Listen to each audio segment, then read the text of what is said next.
It says it's about to go live. It says it's gone live now. Press it harder. If it doesn't work, press it harder. That's the answer. That's what you have to do. Press it harder and often. It does say we're live, so we're not. Yeah, we're not. I think that live thing should be red. Does it say live or live? That might be it. It might be in instruction rather than a notification. It should be a red light. It should always be a red light for live. No, it's green. Isn't it not green? Yeah. I think I actually need to put a red light outside the door, like no, that means a different thing if you put it outside your door. I wonder why it's getting strange callers. No, it means a different thing if you put it outside your window. Besides, the cats don't see the red anyway. Could cats not see red? I don't know. Dogs can't see green. What about bulls can't see red, or they do see red? I don't know. Has Ted got any bulls in his house? I don't want to ask. He's got all the other animals. That's true. I know dogs can't see green because if you throw a green ball onto your lawn, it's really cruel because that's why the dog can't find it. Chickens can see red. Chickens can see cat food, Ted. Chickens can see. When you say chickens see red, is that just because they're angry and evil? And yeah, you can actually get blinkers to put on a chicken. Believe it or not, you can get little blinkers to put on your chicken that actually filters out red light. The red filters, little plastic red filters that go over their eyes and point to the front, but actually chickens have like sunglasses. Yeah, well, yeah, I suppose they are sunglasses for chicken, but red. So they're like welding goggles for small chickens. Yeah, if you give it a red bandana, then I'm getting a real Fallout 4 vibe there, basically. How do they use the acetylene torch? They haven't got thumbs. Very well, thank you. Yeah, I could just see model making chicken, welding, doing a bit of repairs to the underside of the Mini. What's that noise out there? Just doing soldering for a while, so you might as well get doing something.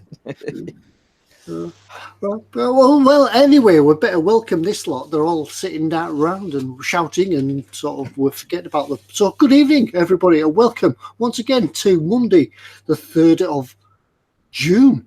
Yeah, we're in June now. It's the first Monday in June. And we're back. We've had a week off. We've had to lie down in a dark room. We've been busy doing lots of things, and Foxx has been playing his Xbox probably. Yeah, Ted's been like hanging around his gin still. Yeah. Tell the missus the garden shed is full of tools and lawnmower. No, it's a gin still. Yeah, have you found that lawnmower yet? I'm still looking. Yeah, it's not ready yet. So we're here and welcome to your live stream from Ted at eModels.co.uk from the eModels store, which we'll have a little bit of chat about in a minute. The eModels store, won't we? Okay. Mm-hmm. So it's me, Ted, and these two guys down here that sit in the corner of your screen or pop up on the centre. Foxx, good evening. Hello, good evening, everybody. Hello. Don't forget, if you are watching this and you want to join in the live chat, you should, because we'll be giving stickers away that I've forgotten to get out. Again, I always forget. I went to the shop. I went into town today because I had a haircut and I bought some stamps. So haircut. Whoa. Yes. So this week there will be another shipment of stickers going out. Yes, eventually. The one from last summer.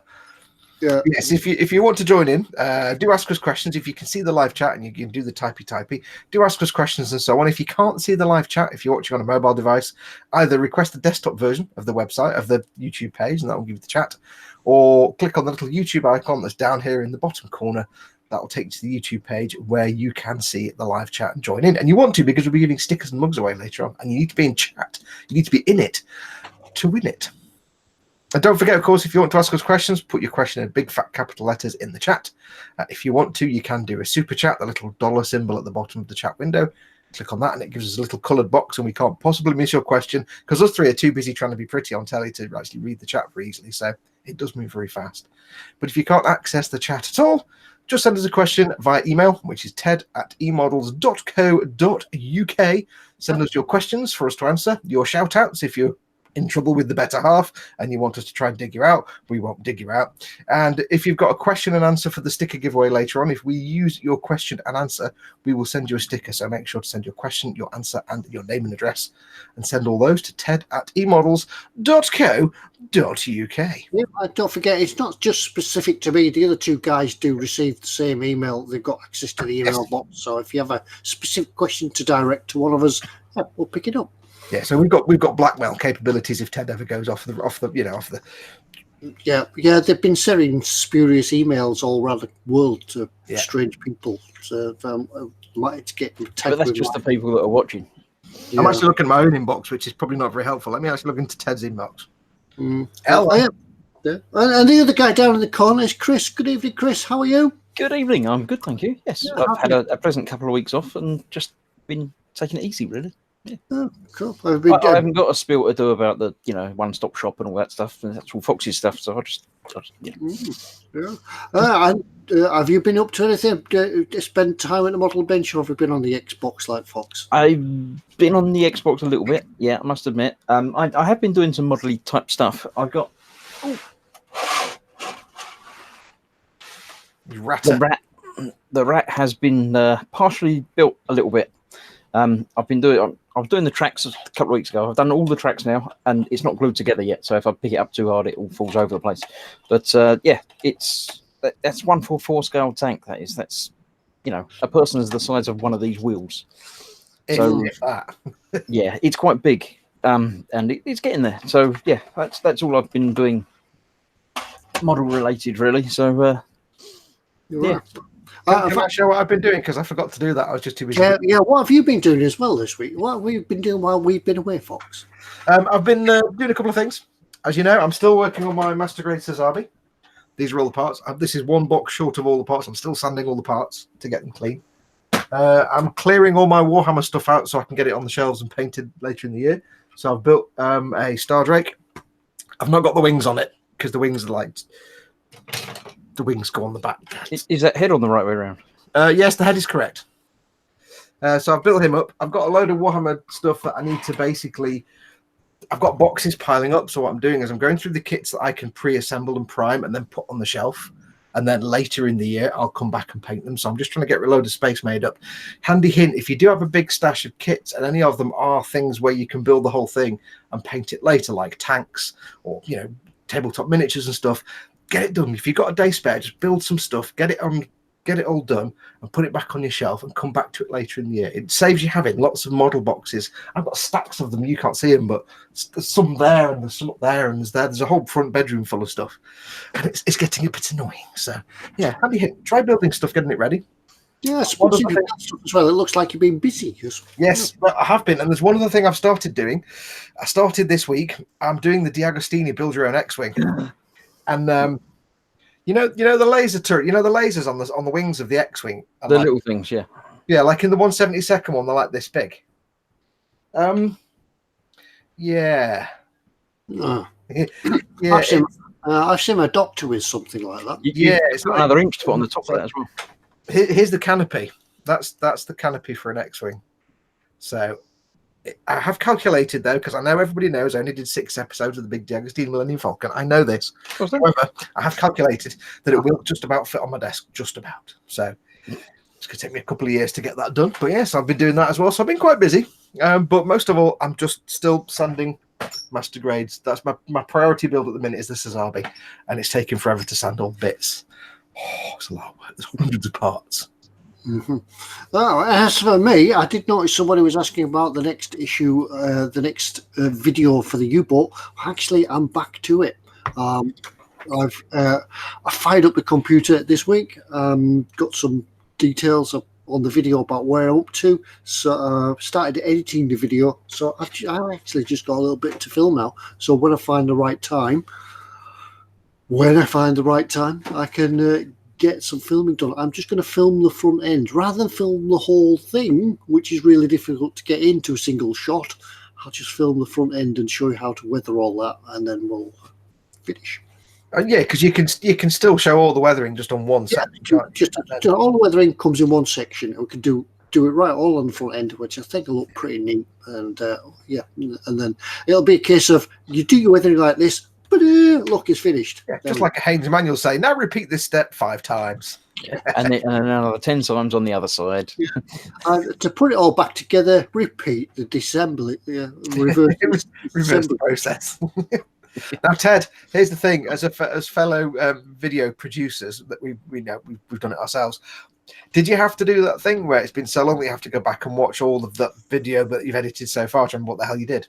Yes, yeah. That's You don't watch all of it. Don't you watch the last 10 minutes? Yeah, I thought what I do, I'll do some editing of the video that I've already done, and refresh myself where I'm up to because I forgot what I said.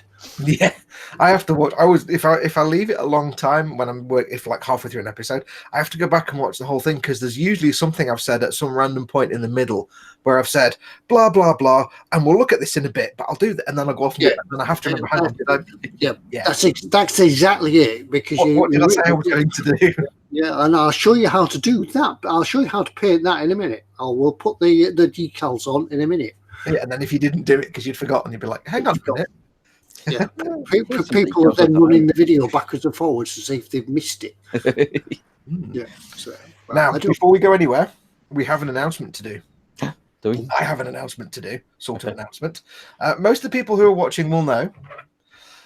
However, you may, if you haven't noticed already, eModels has revamped their website. Oh yeah, all sparkly. Yes, eModels have launched now. They started a few days ago. They've launched their new website. It's basically a complete rebuild. It's a new build of the website. It's a whole new backend, whole new website, all new servers. It's massively blistering fast. There's still some little bits and bobs going on the back end over the next few days. And I'm going to quickly show you in a second what the new site looks like. But yeah, go and take a look. It's a lot faster. There's some new little things you can do. But over the next few days, while they're still doing all the little sort of bits and bobs at the back end, while you're using the website, if you do get any issues, you probably won't. But if you do come up with any issues, just drop the guys at eModels a quick email or use the contact form on the website. Just to let them know, hey, I'm using your website and this happened. Because it's like anything, there'll always be a few teething issues here and there. We should say it's in the same place as the old one. Yeah. There's not a new thing to type in or anything, so we don't get a new email address. It's not anything like that. If like me, you've saved it as a bookmark on your phone, you might have to log out and log back in again, just with your password and your details, just to refresh the page. Otherwise, it doesn't open. Yeah, of course. If you're a smart person, use Google Chrome, then it'll auto-complete that for you anyway. But yes, if you would look it on me, Ted, I will give him a quick look and see. I'll look it on you. I'll look it on you. Not a lot to show you because it's basically very. If you've used the old website, you know the old website. It's kind of very similar, but there's some new features that you might like. So we just wanted to very quickly show you this this week. So I shall do it. Is it locked on me? It's locked on you. I shall do a screen share. I can't see the chat now, obviously, so do let me know if people are doing. Well, Jamie Bone says, I like the new site. And Zadster says it all seems pretty clear and smooth so far. Yeah. Now, as someone with some experience in graphic design, the most impressive thing to me is the new font because it's nice. I like this new font, this clean font. It's very delicate and clean. It's much better. What is it then? I don't know. I could tell you because you're going to tell us it was a font. Do you pick it when you're doing your titles and things? Do you pick a font like I do? Just run down the list and see which one looks nice. Yeah. Mostly yes. But it takes me forever because I've got like 4,000 or 5,000 fonts. Yeah. Rather than looking for the name, you just pick one that looks nice. Well, the funny thing is, I'm such a font nerd that I can actually probably, if I look at something, I've got a lot of fonts I can actually recognize.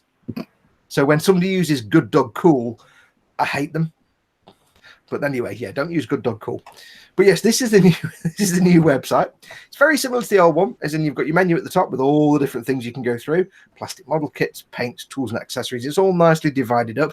Like I said, they are doing stuff at the back end over the next few days, populating some bits and bobs from the databases. So, have a look through. There might be some bits that have still got stuff coming in over the next day or two. So bear with them. It's all going live, but most of it should now be live. All the menus the same. It's now massively blistering fast. So what you can do is they've simplified the front end a bit, a lot less clutter in here. So it's basically you've got the stuff you want. You've got the new stuff, plastic kits, you've got paints, radio control, airbrushes, tools. It's split into the absolute minimum list of things that you need. So let's say you want to buy a kit, dead easy. Just go into your plastic kits. You can use the menu at the top if you want. It's broken down to aircraft, boats, cards, matchsticks, Gunpla. Yes, railway, plastic, all the kind of different types of kits. Do eModels sell Gunpla? Do they what? Sorry. Do eModels sell Gunpla then? They do sell Gunpla. Do you know what Gunpla is, Ted? Yeah, I think somebody mentioned it once, but I think they got away with it. I think Ted thinks it's something you can get on the NHS. Yes, and these lists will get bigger. As I say, they are doing like populating from the back end over the next few days, so these will get bigger as more stuff comes in from the database. But it's all new now, so if you wanted to, if you wanted to buy something, you've got a lot of options. You can buy it straight from the actual sort page, the search page. You can just add it to your cart, no problem. There you go, done. Yeah, Mark Dale's asking, did it have all the third items of what's in store in one place?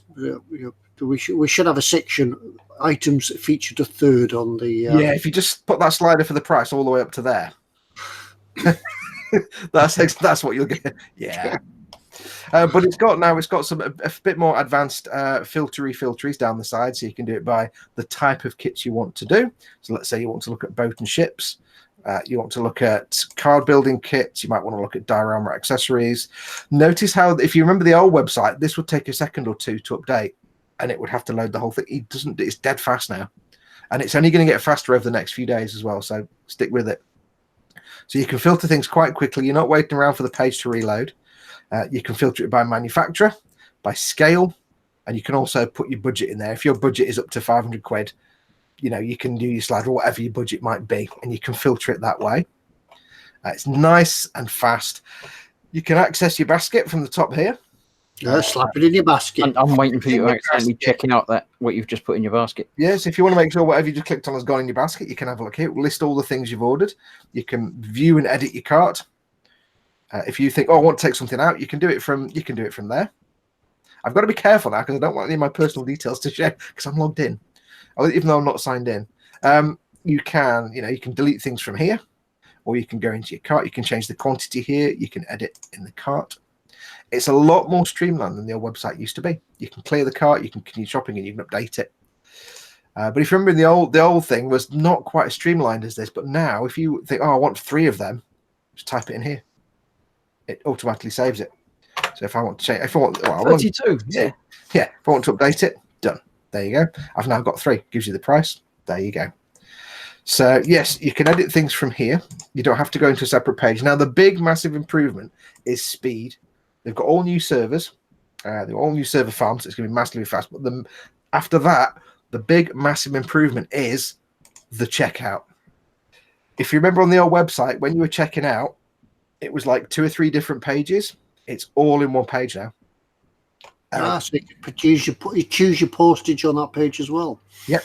If you were signed in, and I'm not signed in because you don't particularly need to see my personal details and address and so on. When you're signed in, when you come into the checkout, there's a couple of options. It will automatically default in your email address, your names, your address, and it will also list your ship. I'm pointing at the screen like you can see my hand. I'm an idiot. Down here, you can see it's got like your shipping address details. If you've got more than one address saved, it will list all the alternative addresses. So I've got like 3 different addresses saved on my account. So if I'm placing one of the addresses I've got is Ted because I had to order something for Ted once. So if I wanted to order something to send it to Ted, I'd get it in my basket. What would I do, Ted? Slap it in your basket. I'd slap it in my basket. I'd come here. It would default to my name and address, but all I'd do is, you can't see it here, but I would just click on Ted's address instead, and it would change it. You don't have to go into a separate page. If it's stored in your address book, you can't show my address because people might want to send me things. Right? Yeah. You can do your shipping options, you can do your payment methods, and you can place the order now. The one big difference that this now have got is you might see here, it's got Amazon Pay. And if you don't know what Amazon Pay is, if you're already like on your computer or your device signed into Amazon, and let's be honest, most of us usually are. Most of us are kind of permanently signed into Amazon anyway. If you're automatically signed in and click on the Amazon Pay, it can just get your name and your shipping details and your card details from Amazon. You don't have, if you've never entered them in here before, you can just pick them up from your Amazon account and it will transfer them in here, and then you can place the order as normal, and it just speeds up the process even more. If you've not set up your account on here, you can just populate the information from your Amazon account. And of course, don't forget, it's a completely secure website. Anything that's stored on here is utterly, utterly, utterly secure. So don't be panicking about anything like that. Borrowing Models does say, hi, the new site deleted my wish list. No. But it's a new site. That's the problem. Oh, I haven't looked at that. They haven't carried it over because it's Yeah, different. it is. If you had an account before with the wish list, you will need to go in and redo that, purely because, like Chris says, the old back end and the old website, they don't exist anymore. It's a whole new back end, it's a whole new server, it's set up, and it's a whole new website. They switched them over and translated loads of stuff across, but you may find some things like your wish list or whatever may have gone. Yeah, my wish list consisted of, that's nice. Yeah, I love that. Ted had like 1,000 items on his. Yeah, I think I had the whole story in my wish list. Yeah. So if you've not been on the site yet, do go and sign in. It's your same sign-in details. You probably need to sign in again because it will sign you out. I think it should already have all your stored addresses and so on, all that in there anyway. All the account details that were on there before. You won't need to put all that in again. But yeah, go and check it out. It's massively fast. Yeah, it's a little bit like when Windows do an update, isn't it? You think, it's all changed, but within a week, you've got what the old one was like. Oh yeah, but it's got a lovely font. I do like the font. It's very nice and clean, and it's just a lot faster and a lot more efficient. So yeah, go and check it out. Phil Ketz mentioned in chat just there. He says the gallery's gone, which yes, there is no. Again, because it's a brand. Let me turn that screen sharing off. You can unlock it from me now, Ted. Yeah. And because it's a brand new website, the gallery isn't on the web. There's no gallery on there at all at the moment. That's going to be rebuilt. Michael Jackerman did say he's finished his Oliver Hazard class frigate. He's waiting for the new gallery to post pictures.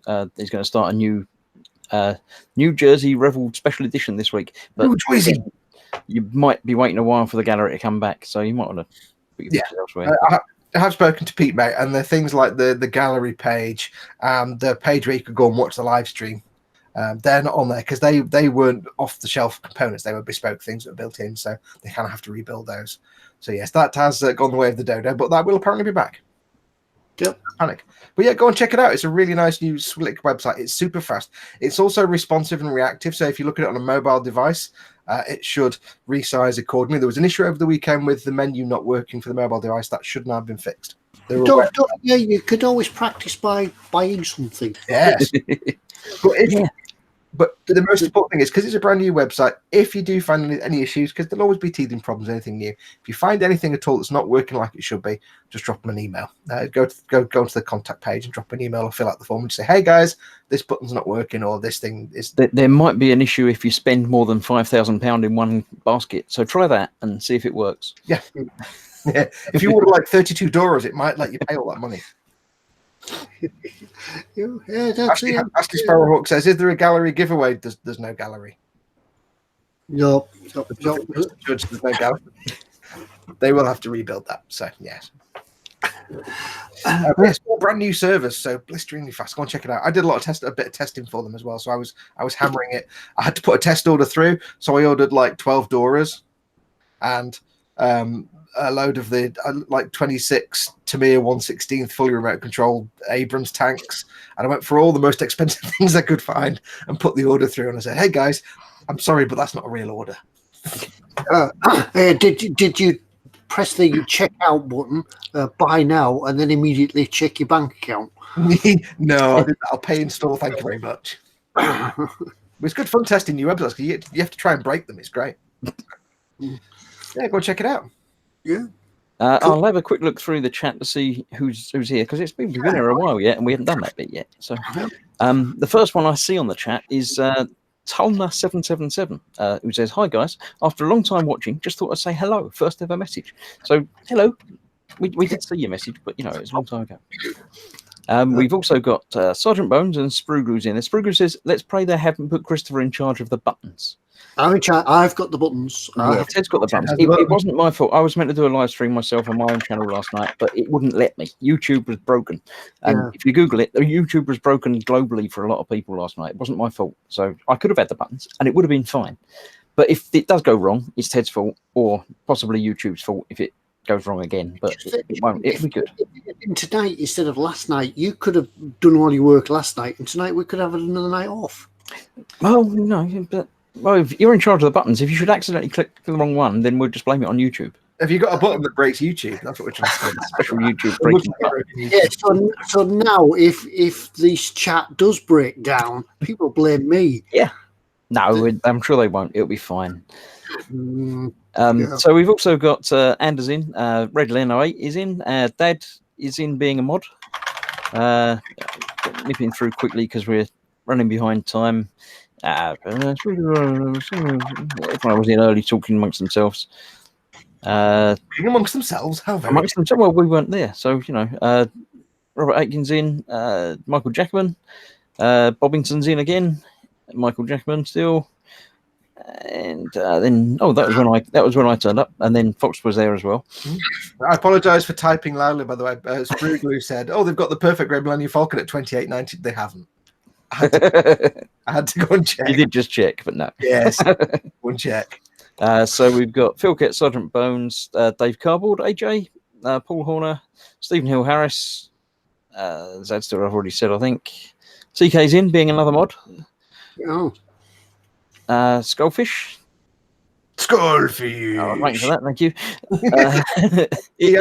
That's not your predictable at all, it's fine. I had to do that in text because he came into a Discord the other day and I was like, Skullfish. Trying to type it out. We have Ickle Pete, Paul M. Di Tommaso, Luke Loser, eModels UK, that's Ted. There you go. That's me. David Moores, Lord Barkley III, Adam Clark, trying to remember all the names I've already said, Wayne Hayward, Philip Prime, Osric 9000, another mod, Paul at Team Inept is in, saying ban hammer initiated. Be careful with that hammer, you don't just wave it around like that. Yeah, you like mods like Nevbo and Dad and Colin. They're all fairly like the moderate. They'll take things into consideration. Paul's not like that. No, not a moderate moderator. No. If you say hello, Paul goes banned, and then he goes, "Oh wait, what?" I didn't mean. Oh yeah.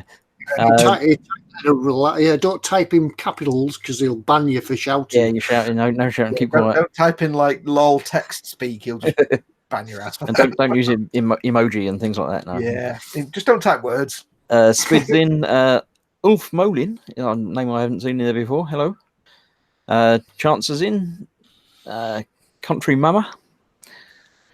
And I'm getting close to being live text now, so I'm just saying I don't know that anybody else different is in there now. So hello everybody. If I haven't seen you, there you go. Nevbo's in as well. There you go.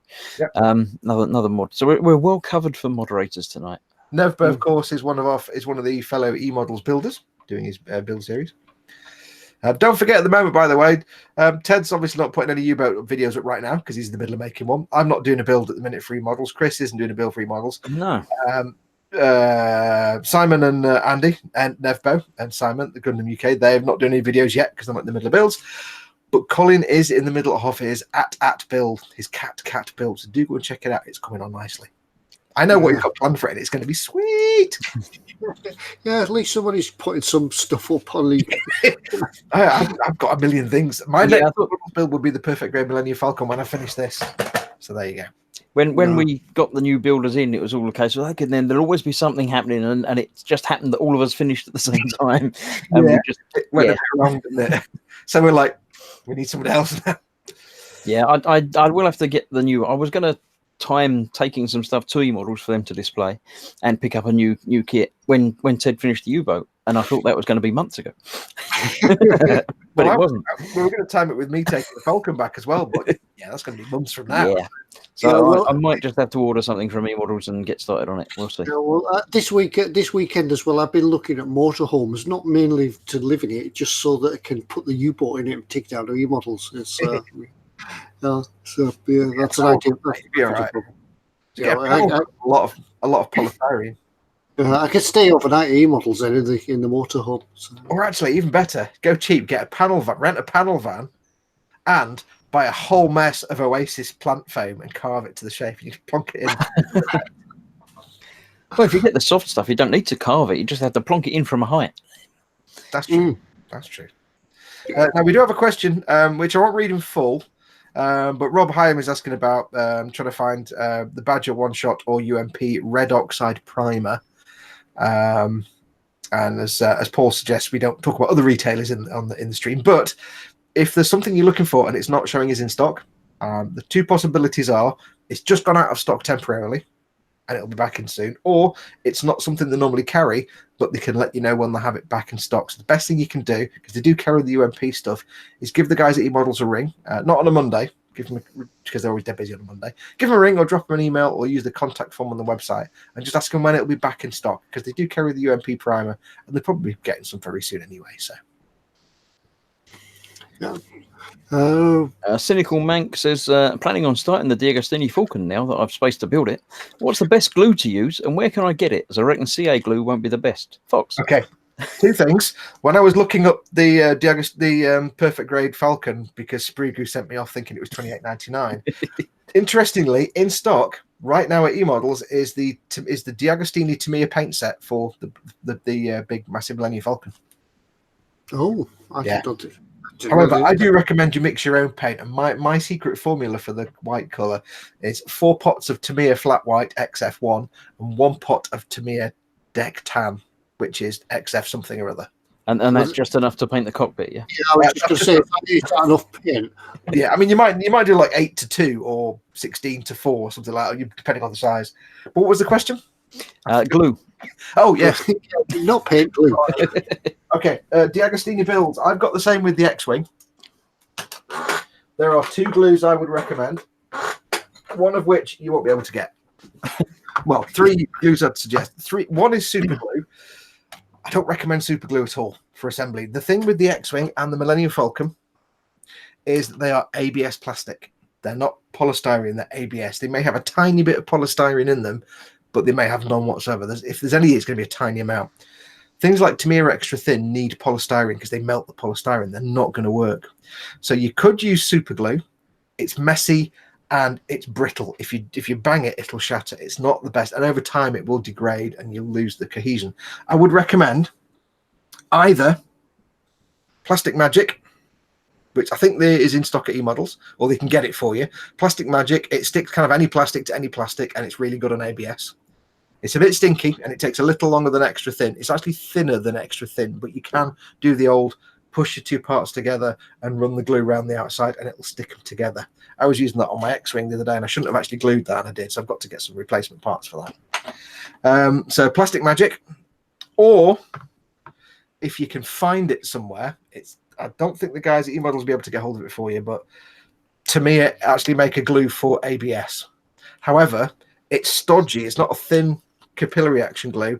It's stodgy. It's a bit thinner than their regular glue, but not much. And it's incredibly hard to find outside of Japan.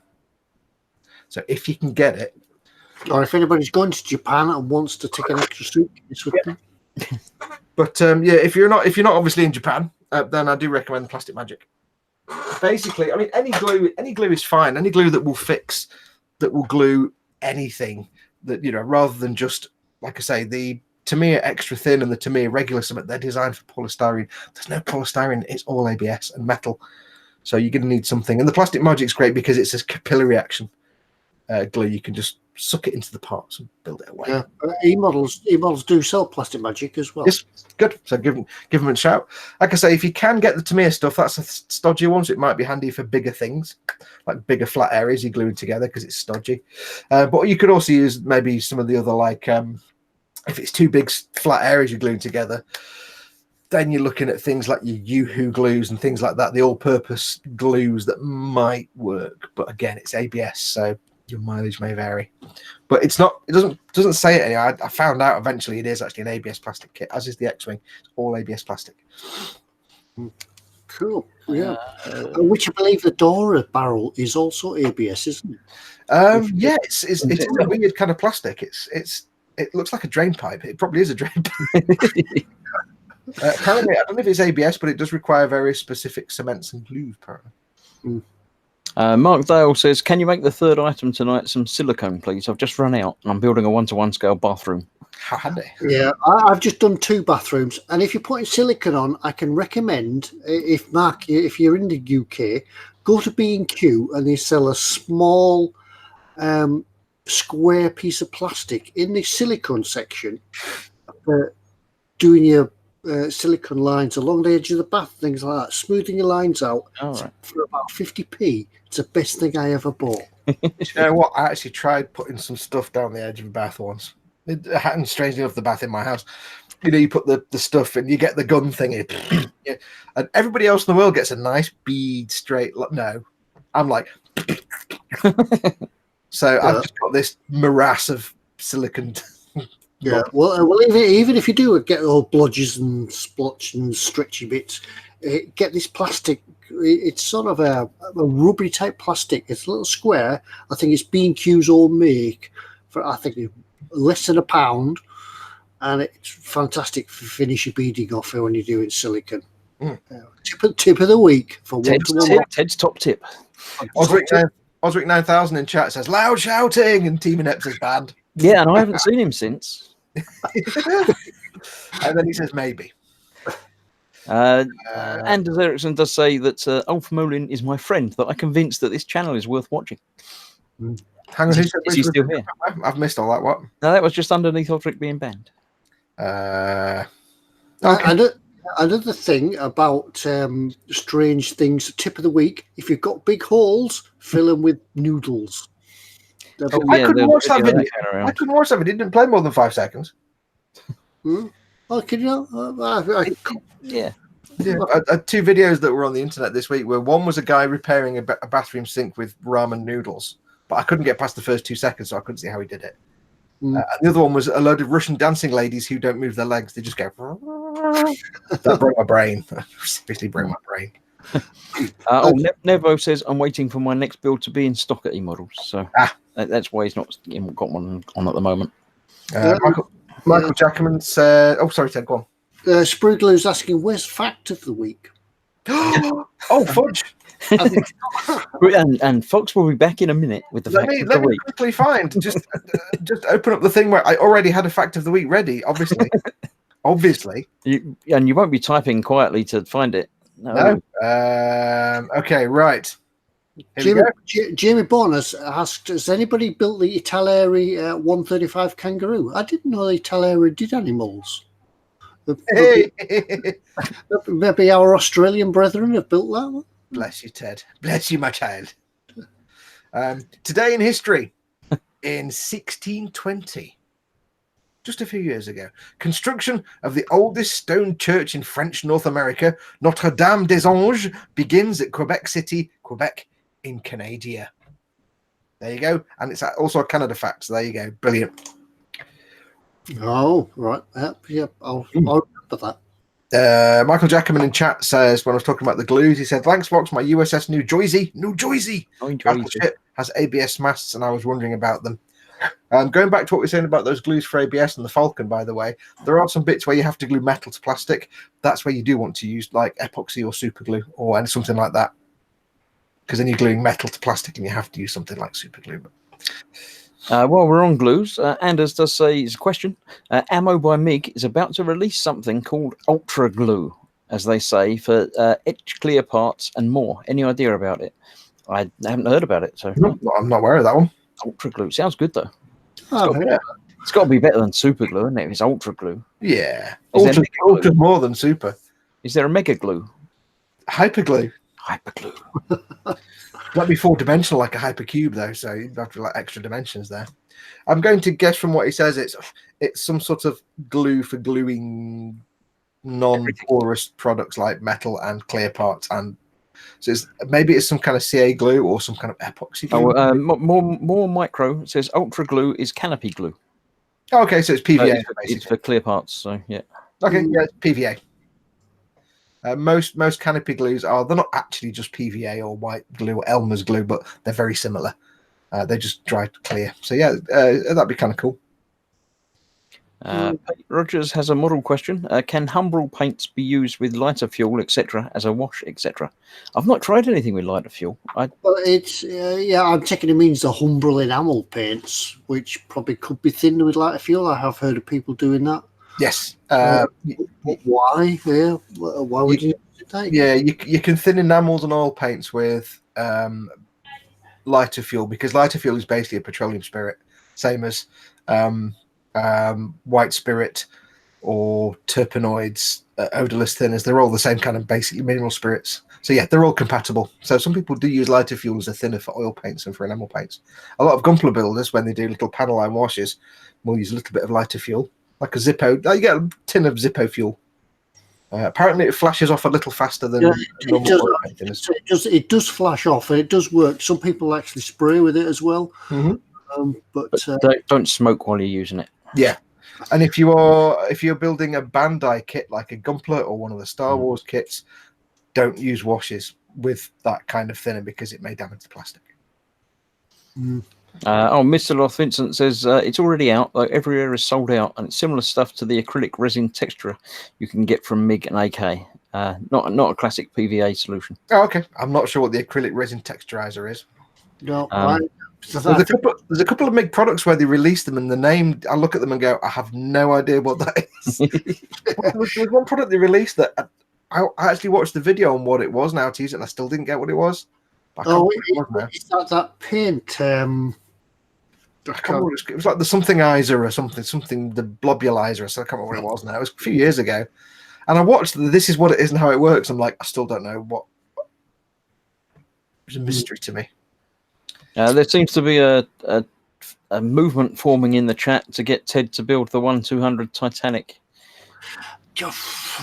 Yeah, but right, yeah. This, I think we discussed this a couple of weeks ago when it was first brought out, and after me saying I'm never going to build anything like the submarine again. Oh, look, a shiny big ball. We had that conversation offline, and it literally was like, la la, oh. Yeah, look at that big boat. Yeah, but Mrs. Ted wasn't much impressed, was she? Yes, I was actually sat on the sofa going through my phone, and Trumpeter put this post on. We announced our new Titanic 1-200 scale. Oh, look at that! She said no.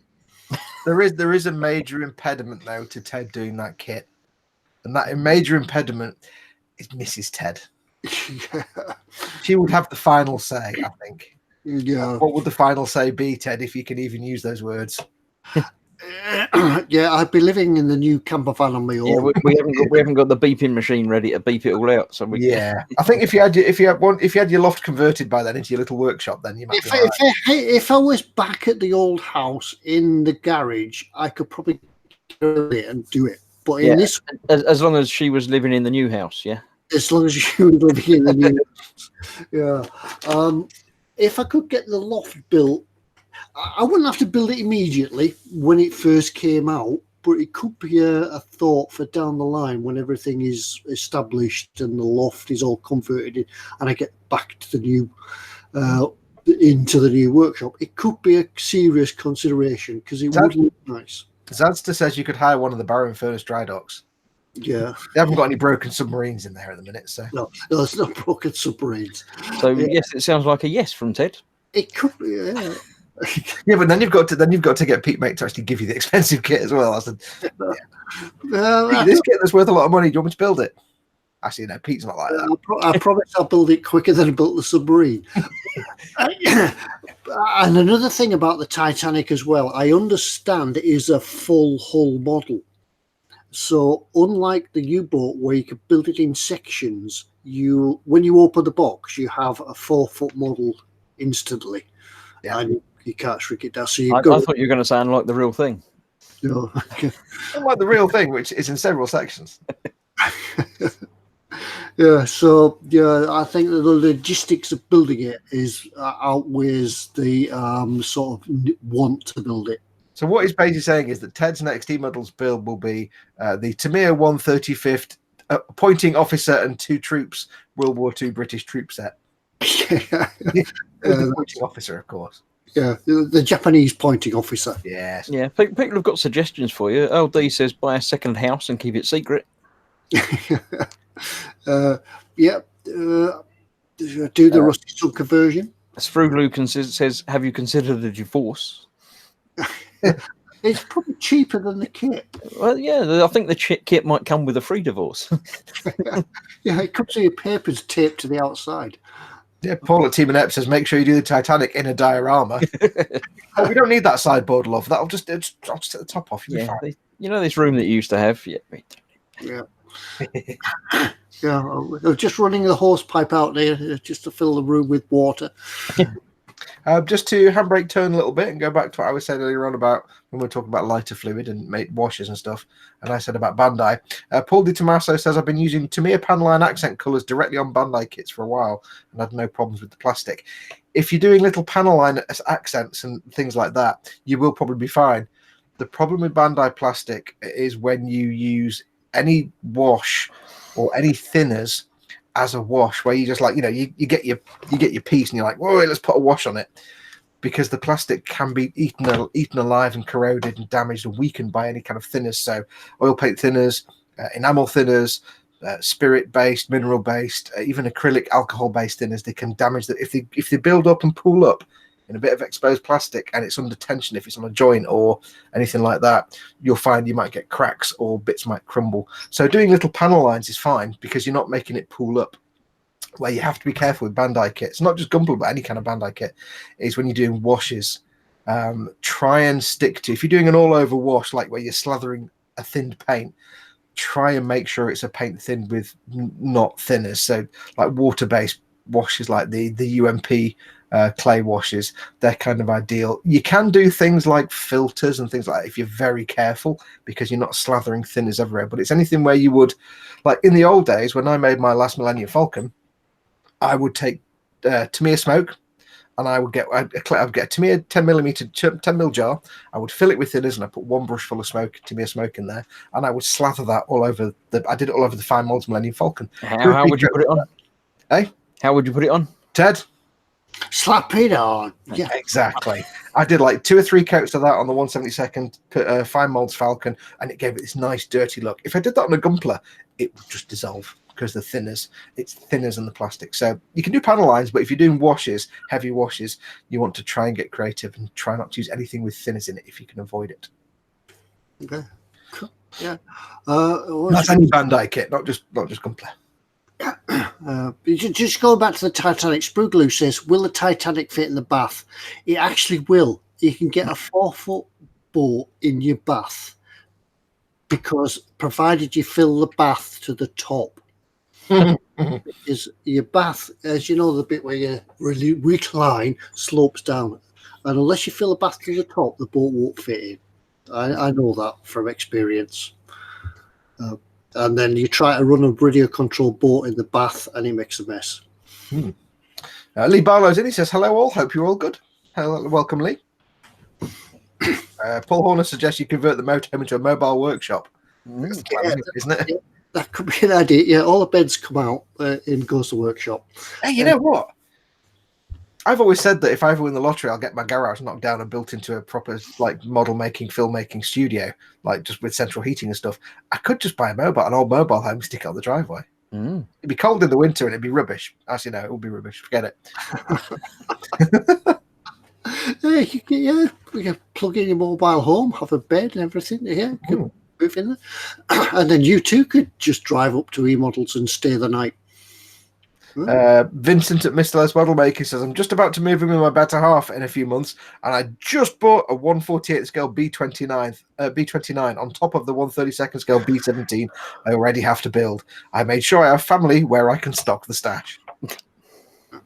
I'm actually developing a stash. I don't know how. But, yeah, it's something I need to see the doctor about, perhaps. But yeah, it's a stash is developing in the cupboard just there. But you always said you wouldn't have a stash tank. You only pulled one thing at once. I would never have a stash because eModels is my stash. But the thing is, you've started getting, because you've had this build for like 1,000 years, this U-boat. You've got into the habit of like having, I was going to say, other women, looking at other kits. You've been unfaithful to the one you're building, and you started now. Once you start doing that, you can't go back. Yeah. I just hope the wife hasn't dropped in on that conversation that I've been looking at. Yeah, they'll never watch it back. She'll be fine. Yeah. Perhaps eModels could add that list to the menu.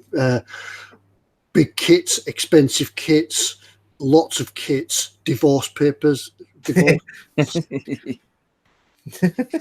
Yeah. Spid says on this day in 1970 something, forget the exact year, the Guinness Book of Records entered the Guinness Book of Records as being the most stolen book from public libraries. It's a bit meta, isn't it? Paul at Team Inept says he had nothing to do with Mr. Loth's model making's purchase of the big plane. Yeah, I am innocent. Yeah, not at all. Yeah. Was that the big plane that was bought at Telford? No, it was a big plane that Paul might have sent a link to buy from somewhere to Vincent. Yeah. Vincent has been giving us photographs of it, and I swear the center of the fuselage is like that big. Wings. Spid says, shouting, Paul, ban yourself. That's going to be big. We like big. We cannot lie. I've got the like in the second. You've got one as well, yeah. I think Ted should get one. Ted, you should get one. Go and get one, Ted. Go and get one. Never say never if it's big. It is big. Well, you get with the first issue, you get like a blueprint, a full to scale to the same size. It's up on my wall over there. Holy cow! Holy cow! I haven't quite figured out. Yeah, I haven't quite figured out where it's going to go once it's finished. But that's a problem for 2 years in the future, Fox. So I don't care. I just noticed I'm getting in trouble in chat. I don't know why though. What have you done? I don't know. What did I do? My wife says I'm listening, and then Spruglu says Christopher. I don't know what I did. You'll have to remind me. I must have done something bad without even noticing. Sorry. Oh dear. Did you forget to make a brew? Or Hang on, let me text Ted at eModels.co.uk with a shout out. Please get me out of trouble. Hey, there's so much digging we can do, buddy. Nev Boss says, whose build is everybody going to watch? Though are they going to watch Fox? Are they going to watch Chris? Well, they're not mutually exclusive. You can watch both, you know. Yeah. I'm doing mine and Chris is doing his, but I to be fair, but who's going to build first and who's going to build second?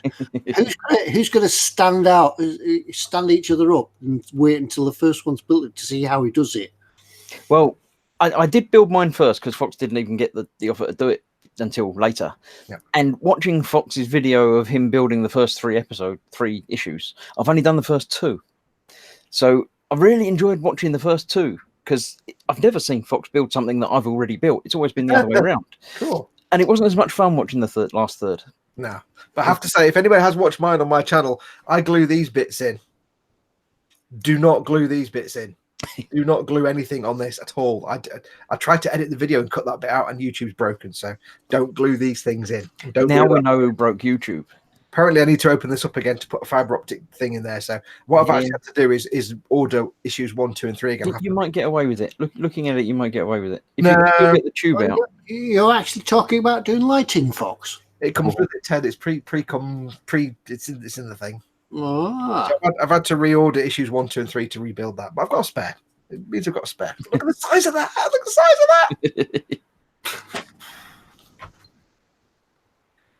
that! Yeah.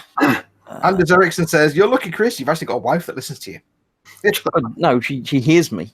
It's different. There's a subtle difference. I've lost track. I've just got a text. That's all. I'll tell you about it shortly. Wait, is that it? You'll tell us about it after we finish the show, or yeah, it's not from my wife, is it? It's from the boss. Oh. We won't try and guess. No. Wait, from the boss or the real boss? No, it's from the second boss. One of the bosses. Yeah, not she who must be obeyed, but he who must be obeyed.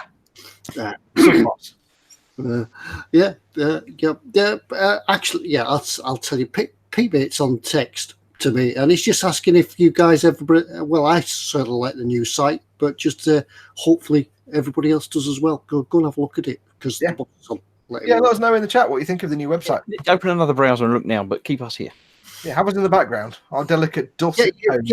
You can order something because we're shortly going to do what's in store, and I don't know what the third item is this week. I might have forgotten about putting things in a particular order. So the good thing is, of course, now that the website is much faster, You can be listening to the web to the what's in store and get your stuff in your basket and ordered before we've even finished showing you what's in store. Yeah, You can order the rest of it when you've realised you've missed the most important one.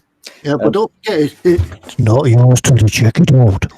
Sprugloo says the boss has lowered the price of the Millennium Falcon to $21.99. I'm not checking that now. You're not going to fall for it again. Ted, every time you get close up, I think you're going to start going lager, lager, lager. Aaron Erickson asked you an important question. Ted, it's a proper serious question. Sorry, serious face. Ted, what kind of lights did you use for the U-boat? I used SMD lights for the U-boat, small. I can't remember what the small mini lights. Yes, SMD. Very tiny lights, and I got them from Jennifer at Small Scale Lights, who's actually just upgraded the light kit for the U-boat. If you have a look in the videos, I do mention in there about how and where to get them, but she does have a waiting list. Yeah. She says if anybody is contemplating getting the U-boat, when you get the U-boat or when you've ordered it, put in an order for her lights as well, because by the time you get to the stage of putting lighting in, you should be able to get the lighting off to you. She'll also not take any payment until she's ready to ship, so that's a good deal. You see, she's quite good because she's actually a model builder herself, so she's not just making lights and stuff. She's in most cases when she's selling a light kit, she's actually made that model. Yeah, if you're doing the Polar Lights, Starship Enterprise, or anything like that, she knows all about them. So you can. She's actually made that kit, and she's made the lighting for her build. That's how she makes them. We've got a couple of options for what SMD might stand for. Phil Kett says it's surface mount device, which is probably right. I think it's surface diodes. I think that's what it is. All right. Spid says small, minuscule, delicate lights. It's probably not that. Yeah, they're tiny, but they do give out a bright light. They're fantastic. Soft, moist, delicious lights. He says now. No, I think Spid's making things up now. Suitably massive and dangly. No, because they're tiny. That's right. They're suitably massive. Suitably massive is tiny. They're massive in their own way. It's like we decided that Chieftain main battle tank would be Chieftain massive big tank. Yeah, massive. The British Army should bring out the sort of the DGT, the Dirty Great Tank line of vehicles. Yeah, is that what Chris has got? Is that what his tank is? It's a DGT, a fairly massive tank. It is. Zadster says he'd like the site even more if it had a free postage offer. Do keep in mind that eModels actually discount everything all the time, so you're already getting reduced on prices when you're buying stuff. So you can always collect from store. Yeah, if you live somewhere in a travelling distance to Stoke, you can actually go and collect it. Everywhere's travelling distance to Stoke. Yeah, that's true. And you can if you pop in, you can ask James if you've got any biscuits. Yeah. Ask him for a brew, but don't get Gav to make the brew. No, you want James. Yeah. James makes a nice brew. Boss man Pete actually makes a really nice brew because he gets James to make a brew. But yeah, Gav. Sorry, Gav. Yeah, you need to phone up first. Is Gav in today? Yeah, I'll be down. I'll be in for a brew. Yeah, bless him. Gav brews. I've totally broken Mama Foxx, by the way, because I have my big massive mug that holds a litre of coffee. She doesn't often make me a brew, but sometimes when she makes herself a brew, she'll make me a brew. She gets confused now because she'll either make me a big massive litre of coffee with like 1 coffee in it and 2 sugars, which is like drain water, or she'll make a normal cup with like 4 coffees and 2 sugars. It'll be like, it makes my head explode. 4 coffees and 2 sugars in it in a normal cup. It's not healthy. But I could smell molecules, put it that way. Now we've got Zadster says he's only 90 miles away. And Lee Barlow lives just around the corner from eModels. Oh, Lee Barlow, you should spend all the money in there all the time. Lee Barlow never pays shipping on his orders because it's just there. Yeah, well, one thing about paying shipping on your order, eModels do a free postage on anything over 150 quid. So if you order the Dora, get it delivered free. Wait, they do it? What? eModels do it? What? Sorry, what? eModels do it too? What? They do free shipping. I didn't realise that. I'm rubbish. Is this a new thing? Or? 150 quid. Think how many kits you'd get for that. Well, it depends on the kits. That's not bad. How much paint? It's not a lot. It's not a lot. Good. Let's have a look. Right. Lee Barlow says it's his second home, so you obviously first home. Yeah, we should have a car. Yeah, now once we get the motorhome, we should get eModels to get a motorhome park at the back. Yeah. Lee Barlow says eModels is his second home. Then he says, "Wait, no, my first home." Erickson says, "Will they even send the Dora to Sweden for free?" Email them, ask. Probably. Have they got a Dora at the moment? Is the Dora in stock? It was. Hang on. Let's find out. Activate loud keyboard. Yeah. Is Pete Mate says Lee Barlow. in stock. Yeah. It is in stock now. I shall put the address in the chat for anyone that wants to order it right now. If you want to order it right now, there's the URL. Go and order it. Yeah. I don't know if you'll get free shipping this week. Yeah, I'm sure you would. Yeah, you might do. I don't know. Yeah. Email and ask. Yeah. Just try ordering it and see what happens. Although I think for a lot of places, the shipping it probably costs eModels as much to ship it as it does to actually buy the kit. So. Oh right, yeah. Hang on, there's something about shipping there. Oh. Yeah, I think due to the size and weight, this product can only be sent to the UK. Right. I think it's because it would need a correct. It's bigger than John that does the packing. Yeah. I've seen John hefting the box, and it's bigger than John. I think John actually delivers it. They put it on his bike, and off he goes. Yeah. I think John just lives in the box. Yeah. TK's got to go, so thanks for popping in, TK. That's right, TK. Sorry, Anders. Can we all just say congratulations to TK on his new daughter, baby daughter, by the way? Okay. Some people in chat might not know. He's a new dad. So congratulations, TK. It's that time, and people have been requesting it. So shall we do the watch in store? Ooh, yes. Yeah, it's that time again. So don't forget. Yeah. So unfortunately, if the Dora is the third in the section today, it needs its own container to go broader, which is a bit cost prohibitive. Yeah. Yeah. You can always drive over it in your motorhome and pick it up. Yeah. Absolutely. Ferry across, and Yeah, they don't live very far from the ferries. it's probably actually cheaper to get in a car, drive to the ferry port, come across on a ferry, go to Stoke, pick it up, and drive back again. And probably cheaper than it actually costs to ship it. I'd just get a biscuit if Gav's in. Yeah, you definitely get a coffee from James, mate, if you did that. And let Dad know, he'll probably turn up with donuts. Oh yeah, if you ever do go to eModels, and you know Dad might mount him in any form or shape, let him know you're going, and he'll go and take donuts. It's only like 1,000 miles for Dad, but he goes all the time. He always takes donuts. Bless him. Michael Jackman just got caught. His wife looked in. He was looking at the 116 Trumper Panzer, and he had the same effect. His wife. You must be joking. Go won't what? Right. So, Foxx, Right. do your click and refresh. Yes. Before I go live. Oh yes. Before we do the what's in store, Chris will have a theme. Don't forget there will be a theme for what's in store, and whoever gets the theme once I'll start again. Hang on. Gin. We'll start again. There will be a theme, and once Chris has shown you everything that's in store, he will ask you what the theme is and say go. Don't answer before then, because if you answer before he says go, we'll completely ignore you. But to make sure everything's up to date, there's always a lag between the video and the chat by this point. So before we go anywhere, hit the refresh button on your browser and drag the slider all the way to the right-hand side. Refresh and drag. That way you'll get a minimum lag. Now, don't forget, we go off when we do ask you wow, hello. Start again. When we do ask you what the Take 3. when we do ask you what the connection is, we'll take the first correct answer. Remember, just because you're first in your chat doesn't mean you're actually first in the real world. We go off the chat that YouTube has, and they get them in the order that YouTube receives them. So, yeah, don't think you're first just because you're the first. You might be, but you might not be.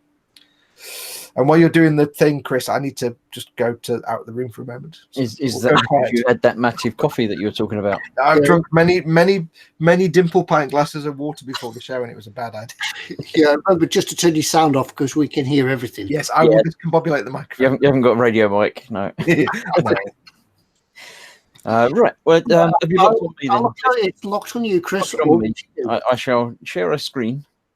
What shall I Is share? it locked on Chris, Ted? Yeah, you can run away now, Foxx. It's right. I'm just making sure Ted's locked it on you. We have to remind Ted. Right. I shall start with this. Let me get the window up so I can actually point at it and do things. Yeah, the new site has got lots of these menus all across the top. So every time you go up and down, you're going to go through a menu. So excuse the bad menu management. Right. First up, we have the Ammo Mig Jimenez Fine Bush Early Summer. I did notice when I was looking at these that they do other variations of winter and summer and spring and things. So for all your bush needs, you can go to that ammo from Mig. £9.50.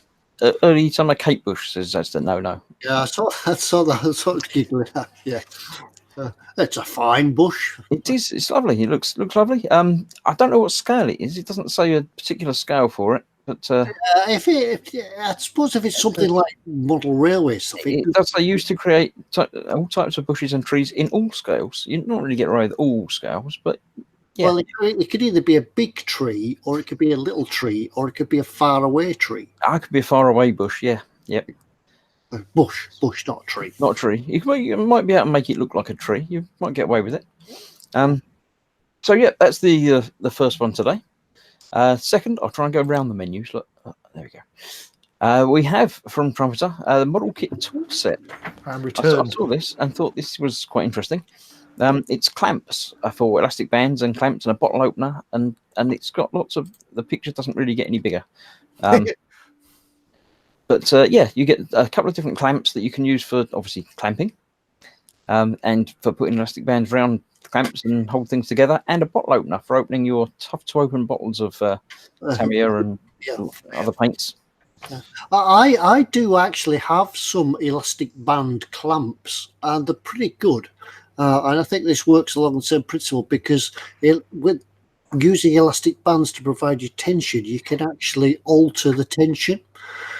By wrapping the band round twice, for instance, you can increase the tension. The third time, it'll increase it even more. So you can get. Yeah, I mean, sometimes you can use tape to hold something together for a little while. I'm waving my hands around and doing miming of tape, but you can't see me, so it doesn't matter. But say clamps are obviously not going to peel up paint or cause any problems with anything like that. So So Paul's mentioned bush clamps. This is taking a very suspect turn. LD's put a suggestion for. Obviously, don't forget we're going to ignore any theme suggestions that you put forward before Chris says go. But LD just says Gavin Rossdale. I don't even know what that means. Don't know. Yeah, so you have 5 tools for £6.50. You can't go far wrong there, can you? Yeah. Michael Jackham says you're going to have to spend some time practicing on this new website. Yeah, it's definitely going to take some. I'm going to go around the menu. Menu discipline is a completely different thing now. So the third one we have, go around the menu, is the Italy 135th JF Kennedy MTB PT 109. I don't know what any of that means. Something medium torpedo boat. Massive tugboat. Massive. Probably torpedoes. What a torpedo boat. Yeah. And if I was driving my boat like that, I'd get sacked. Ted, do you drive boats? It says it there on the stickers. Look, on the decals. Yeah. Do you drive boats, Ted? Is that what you do with boats? Pilot. I've just found out that when there's multiple pictures, you've got these big arrows now. You haven't got the little ones. You've got big arrows. Ooh. So you can very easily go from picture to picture on this new website. It's lovely. Awesome. Now that doesn't look right. That looks like it should be down on the front a bit more, but I do like the MTB. I quite have a liking of MTB's kit. They are a nice boat. the 135th. This should be big enough for anybody that wants to make it radio controlled, because there'll be enough room inside it. It says confidential down there. You shouldn't be showing these pictures. Oh, secrets. I'm getting in the trouble. thing with me is I've never been into boats and ships and things like that. Not really. Although I've done a couple of U-boats, but things like MTBs I would be up for making, because I've said before I'd like to do like an old tramp steamer type thing, because that involves a lot of weathering and that'd be great. But if I was going to do a non-tramp steamer, it'd probably be something like a torpedo boat. Like, because I don't know, they're always small scale anyway, so they're nice and big, and they're just kind of awesome. Mark Dale says that's a boat. I wanted a boat. I did just notice that was the third item. So, yeah, it's a cracking kit. It's a nice kit there. So Italia do did this one. They also do a they do a crew for a British MTB as well. They do the British MTB. And they've been crew for it as well. And I think there's an American crew as well for this. 70 centimeters. This apparently the model dimensions. Yeah. So it's not a small boat. It can come in about 2 foot. For quite a nice boat, that. And on about the menu, you keep saying if you hover over the menu, you'll see that the list drops down, and it's just the same list as before. So you can, if you're used to looking around and knowing what was in each individual menu, they're all the same as before. We're doing the screen sharing thing. Can people still see me and Ted in the little tiny window? I don't know. Yeah. So when you're picking nose and you think nobody can see, I know my camera's not even on, so I'm fine. Right. Next up, we have Hataka. Speedy Curate knew exactly what I was doing. Okay. Twice I've made that joke and twice it failed miserably. Yeah, but I don't know if he saw it or if he just knows you. Yes. Right, we have a paint set from Hataka. I've not seen Hataka stuff before. Is that? They've been around for a good few years now. They're part of some very good paints, actually. It's the USAF paint set European camouflage, but Europeans in quotes because it might not be quite European. We have dark green, European, medium green, European grey, gunship grey, and green drab. So it's quite a good price for getting, was it 6 paints? Yeah. So, it's always good to get many packs. They do some good colour combinations as well, so quite authentic as well. A good way of building your paint setup is buying kits like this, whether they be the MiG or the AK sets. A good way of building your paint stash up. I do like the way the industry has gone this way in the last sort of 5 to 10 years, though, probably in the last 5 or 6 years, with companies like AK and Ammo starting to do these paint sets, especially for new builders now that are coming in and they want to build a specific thing. And then, you might want to build a whatever armor vehicle or something, and you might struggle to figure out what the right colors are, but at least with these sets now you can go and say, I want those colors for that vehicle. Yeah, they're a great little thing. Good way to get in there. Yeah, it's good because you can go in, you can buy your kit, or you can look on the website, order your kit, and then order the specific pack of paints for the kit as well. Right, next up, fifth in our line for that, we have which is tracking. I'll wait for him to finish because you can't hear me over Foxx. Oh, sorry, sorry. I keep forgetting he's dead loud. Oh, yeah. Oh, sorry, Chris, were you still talking? I'm still talking, yeah. I haven't finished yet. I'm getting towards the end. But next up, we have the American Fire Truck Crew, 1910s. It comes with an American fire truck as well, not just the crew.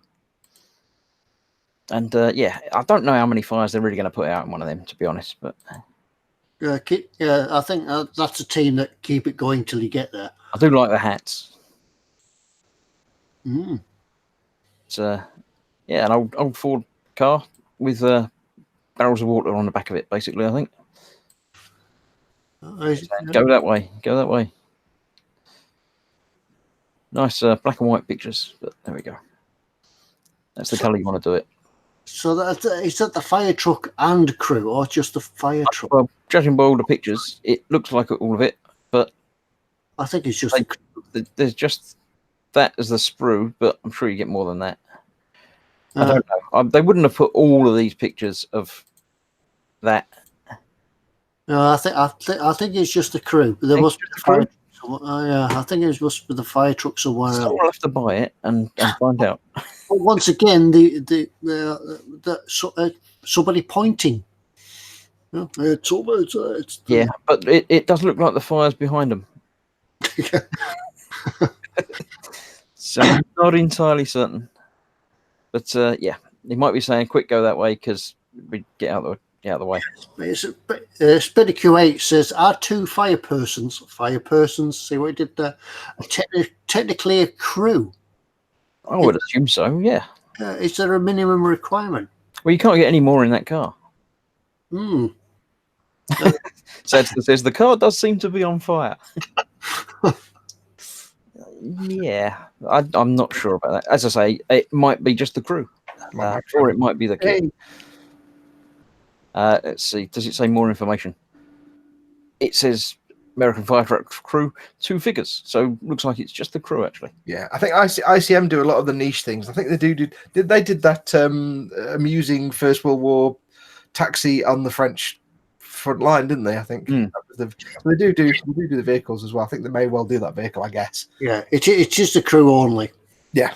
But there will be a kit of that vehicle. That's why they've made the figures. LD says he's pointing at Godzilla. Godzilla! It's over there. Fire grade, says Beck. And the last one tonight is the 1965 Lincoln Continental. This is just a car, no feature. As it says, 65, 1/25th scale. AMT have been making things for a long time. Why did the Americans panel the sides of the car in wood? Because it looks nice. Because that's the Woodies. Yeah, late 60s, early 70s. Them was some good-looking cars. Wagon top option added some fresh excitement. Yeah. An expanded all-new decal sheet offers 2 different sets of exclusive wood grain panel options. So you can have 2 different types of panel. You can have whatever you like.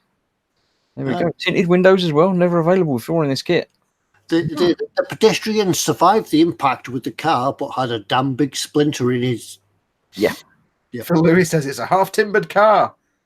Timber. Spediq8 says it's the Wagon Queen family truckster. It's got a custom rear end apparently as well. Knew a girl like that one. Everyone likes a custom rear end. Yeah. I do love the old sort of. I have a thing for 70s American muscle cars, but even just the regular cars in the sort of late 60s, early 70s, there's something about them. Do you ever see the cars on shows like I Dream of Jeannie when they used to drive cars like this and they go along the road and you could see them sort of bouncing? You could seasick. Yeah, the ocean going suspension. Yeah, that's the one that you put in the big suspension with the hydraulics and stuff in as well, don't you? So that's all of them. I'll nip back through them again quickly. We have ammo by Mig Jimenez, Fine Bush for early summer. I'm sure there's a joke in there somewhere. Model kit tool set, clamp for elastic bands, clamp and bottle opener. We have Italerie's 135th JF Kennedy motor torpedo boat, if I remember correctly. Is it? Motor torpedo boat. Motor torpedo boat. See, I remember stuff sometimes. We have Hataka's USAF paint set. ICM's 124th American Fire Truck Crew, 2 figures. And AMT's 125th 1965 Lincoln Continental. So I shall stop sharing. My camera will come back on. I'll get rid of the screen that's got that on it. So I'm here back. And go. What was tonight's theme? Go. Come on. Go for it. Yeah, I spotted it quite early on this. Yeah, I shared it with these two. And I'm still confused. I know the answer. I'm still confused. There we go. Yeah, Philist is up in there with presidents. That was the first one I saw. Wayne Hayward would say US presidents. I'd say presidents will do. America, says Beck. President Trump says Simon D. US presidents. Presidents is close enough. I'm going to accept that from Phil East. Well done, Phil East. So well done. Send an email to ted@eModels.co.uk and you can win yourself. It's a big sticker in it we do for this normally. Forgot to get all the stickers out. Big sticker. Well, a big sticker. Mystery sticker. Have you been drawing on yourself while I was busy? Explain them all for me, Chris, so I can understand. Have you been drawing on yourself while I was busy? Yeah, I hope that's not the answer to a question. It was what? You want me to explain myself on Yes. field?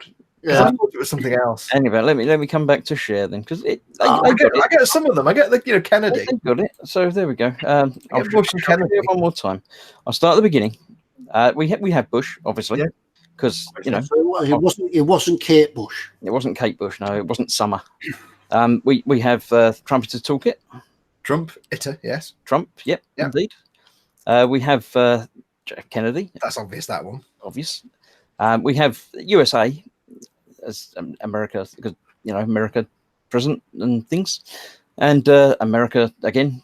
See menus. Okay. American fire truck and Lincoln. I get Lincoln. Okay, there we go. Yeah. So 2 tenuous ones, but I'll let you off. 2 tenuous ones, but no herrings. I don't do red herrings. So yeah, there we go. When everyone was citing the answer, says Dave Cardboard. Robert Aitken says, I own a restored to original 1952 Chevy. Ooh. No, I'm not a big fan of the 50s and early 60s cars. I'm more late 60s and early 70s cars, me. Mark Dale says, I've got to go and build some bathroom stuff now. Cheers for now. Thanks for coming in. Absolutely. Fruglu says, no wonder I never win. Anything is going on. Mark Dale, it never ends in the bathroom. You just get the tiles on and she wants it done a different way. So yeah. Good luck with the bathroom. It's all right, Fruglu. It's not my turn next week. Who goes after me? Is it whose turns? It was Ted next, I think. Is it Ted next? You would say that, so it's not you. People don't want me to do it. Oh, Fruglu might want you to do it because yours are easy. Oh, mine are rubbish. Oh, well, they'll fight it out amongst themselves, and next week it'll be one of them. Yeah. Next week we'll have both totally forgot about it, and it'll be Ted. Have you done the what's his store? 10 minutes. George Taylor says, here you go, Chris. You've actually made links, even though he says that the Lincoln is also a Ford. Another of our presidents. There you go. See, yeah, that was a cunning second level to my. Yeah, of course you knew that, didn't you? Of course you knew that. Wrigley says you should give Gemma a go. Right. Mid 60s to mid 80s had the best cars, said Beckstorm. Yeah, late 70s maybe, 80s. Did the Brits have did the Brits ever have the equivalent of the American muscle car then? No, I mean we had the Cortina. We had the Cortina. Maybe you could say that they had to go with a Capri. Yeah, Capri. Maybe the Capri. Maybe the Cortina was our kind of muscle car. The Cortina kind of had the looks. Capri had the looks a bit. Yeah, 3.0 Capri, says Adster. Although when you do look at some, if you watch, I watched it the other day. The Lady Killers, the Ealing comedy, the Lady Killers. Oh yeah. The bad guys, when they were going to do the robbery on the cash truck, were sat in a huge car, almost like Ford Zephyr by any chance, because it was always Ford Zephyrs at the bad guys' trail. Yeah, maybe Ford Zephyr could be the equivalent of a muscle car, but the engine wasn't suitable inside it. Yeah, it wasn't really a muscle car, but I know what you mean. It was because the cliche joke is that the bad guys always drove around in Ford Zephyrs. Beck and Spruglu both say that Jags were the British muscle cars. Jags. And Dave Cardboard says the 3.5 litre V8 Rover. But then again, I suppose you could just say we didn't do muscle cars because we're British. Yeah, we wouldn't want anything so high power engines were like, it's the old joke, isn't it? That like if you take an American engineer wants to make an engine more powerful, they just strap another engine to it. If a British engineer wants to make an engine more powerful, he takes it into his shed and he tinkers with it. He adjusts like 2 screws and comes out and it's like a twice as powerful engine. Phil, there was a Lotus Cortina. That was about 1 Cortina, wasn't it? See, there are some American muscle cars that are little tiny, small, compact cars, like from the late 60s. I can't think of one, but there was one that won a load of NASCAR races, and it looks like a Lotus Cortina, so you could count that as a muscle car. Mm-hmm. Although, having that being said, like muscle cars had like 5 and 6 litre engines, and ours probably didn't. Different kind of muscle. Yeah, I think the deciding factor in the UK was the price of petrol. If you're trying to run an American muscle car here now, then you wouldn't be using it very much. Nah. But I mean, Christopher Taylor makes a good. He says we did proper cars like the E-Type, and I suppose if you look at it, there's a whole different world between like American cars and European cars in that period. There's a whole different motive to building a car. I think the European and British engineering was more about performance, but also beauty and everything else. Whereas the Americans are like, we just want the power, but I do like muscle cars. Yeah, the Americans had the roads as well, though, didn't they? They were big cruisers. Yeah. Dave Cardboard says also in the UK we have roads with bends. Yeah. Sprugu says Americans get 500 brake horsepower out of a 6 litre. The British get that out of a 3. Mm. Yeah. The 2 litre Cosworth that came a little bit later. That was I wouldn't class a Cosworth as a muscle car, more a sports car. Wait, are we talking 1980s, Cosy? Yeah. It's not really muscle car anymore, is it? That's more. I think we were more into race cars, didn't we? Yeah. And what would you class those kind of like? Your Cossies and your Sierra Cosworth and stuff. What would they? They're not muscle cars. They're not hot hatches. They're just like cars. The Cosworth was one of the most expensive cars to insure because it was the most stolen, wasn't it? What, the Sierra Cosworth? Yeah, they actually stopped insuring it in the end. The reason it died out from sales was because the insurance got. I watched a thing with James May that was saying they stopped building it because people stopped buying it because they couldn't afford to insure it. We have a question from Paul Bridge for the chat, really. Oh, I've got a serious question. Where he says, "Hi guys, anyone going to do a battleship?" So there's a few good battleships out there. I think there's a few of the guys in the chat have built a battleship. I'll keep making the joke. I've got to. I've only got 2 episodes. Put it the other side of your glass, though, really, to make it. Hey? You can't see it there. I need a porthole. Somebody make me a porthole prop.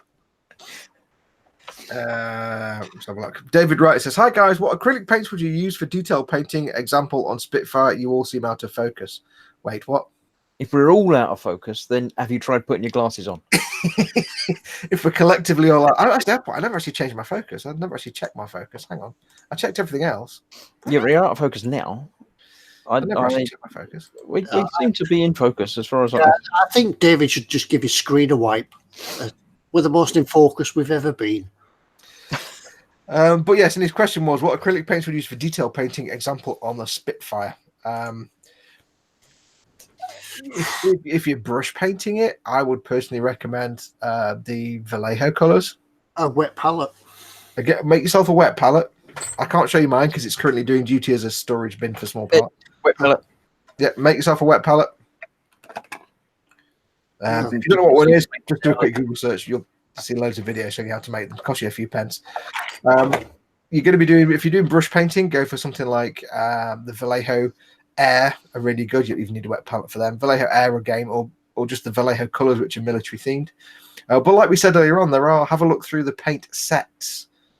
Things like the Hataka and also the AK sets and the ammo sets. They do sets, and the real colors, they do sets for specific things like World War II RAF and that kind of thing. So have a look at the paint sets. They may not go for things like all the tiny little colors for things like the fire extinguisher red or straps and things, but they'll give you the general colors and some ideas. But yeah, the Vallejo colors, I like them personally. Paul at Team Inept says wet pellets are rubbish, just use your cutting mat. Yes. Paul likes to just put paint on his cutting mat and we all rib him for it. And Paul, the other Paul Horner, says he had to change his settings down to 720p. So it was a bit slow. That was why everyone went a bit pixely. Yeah. Wait till we all start broadcasting in 5G or whatever it is. Yeah, 27k, and yeah. Who reacted with great amusement when the BBC did their first ever report over the 5G network and instantly hit their data cap? I didn't notice. Yeah, he said we're going to do. It was something like we're actually transmitting this entire interview, this presentation over 5G. And they hit the data cap. Gone. Spruglu says Ted's never in focus, which we all know anyway. Jeremy Bones says Vallejo do a World War II British aircraft paint set. Yep. Michael Jackman was asking about the battleships. He says, my main skill is battleships. I built more than 20 350 scale. Ooh, we should have a conversation. Oh, Michael Jackman does says, yes, me. Yes, have a comment. This is why a lot of the times people will ask questions. This is why we always say, if you're in chat and you want to ask a question, don't be scared, because even if we don't know the answer to it, because there's lots of types of models that we don't build. I don't do shiny cars and planes. In fact, none of us do shiny cars and planes. None of us are really ocean going, apart from Ted, who was built for the seas. But there's a lot of things that we won't know about because we don't build those kits, but people in chat will know. So it's your show. It's not. It is a model making type of chat channel, but we're just here to facilitate you guys all getting together. Yeah, we're not experts. We're just three blokes. We don't pretend to be experts, and we don't believe we are experts. We pretend to be something, but I don't know what. People notice if I pretended to be an expert at anything, and who knows. Yeah, some of us can carry it, some of us maybe not. Yeah. Spiddy Q8 says to you, Ted, Lady Killer's fact, the getaway car was a Packard, which I believe are American. And you had seen a big American type car in the film, because you think that's not a British car. What's that one? Well, thinking about it now, Lady Killers, it's pre Ford Zephyr era, and it's proper curvy vintage car, isn't it? I forgot your trio. They still have horse and carts on the street. Yeah. I forgot your history goes. I was there. I was an extra on Lady Killers, you know. Oh. Ted remembers before cars. Ted remembers when the world was in black and white. Paul Dismasso says there's too many Pauls in chat. We have a Paul fight. We have a Paul. Yeah, but don't say there's too many Pauls, because one of the Pauls might ban somebody. Yeah, one of the Pauls being called Paul. One less now banned. Yeah, Paul is the only person in the world that has a hammer with a trigger, and it's a very light trigger. Paul Bridge says there's so many brands of paint out there. Which do we recommend? How long is a piece of string?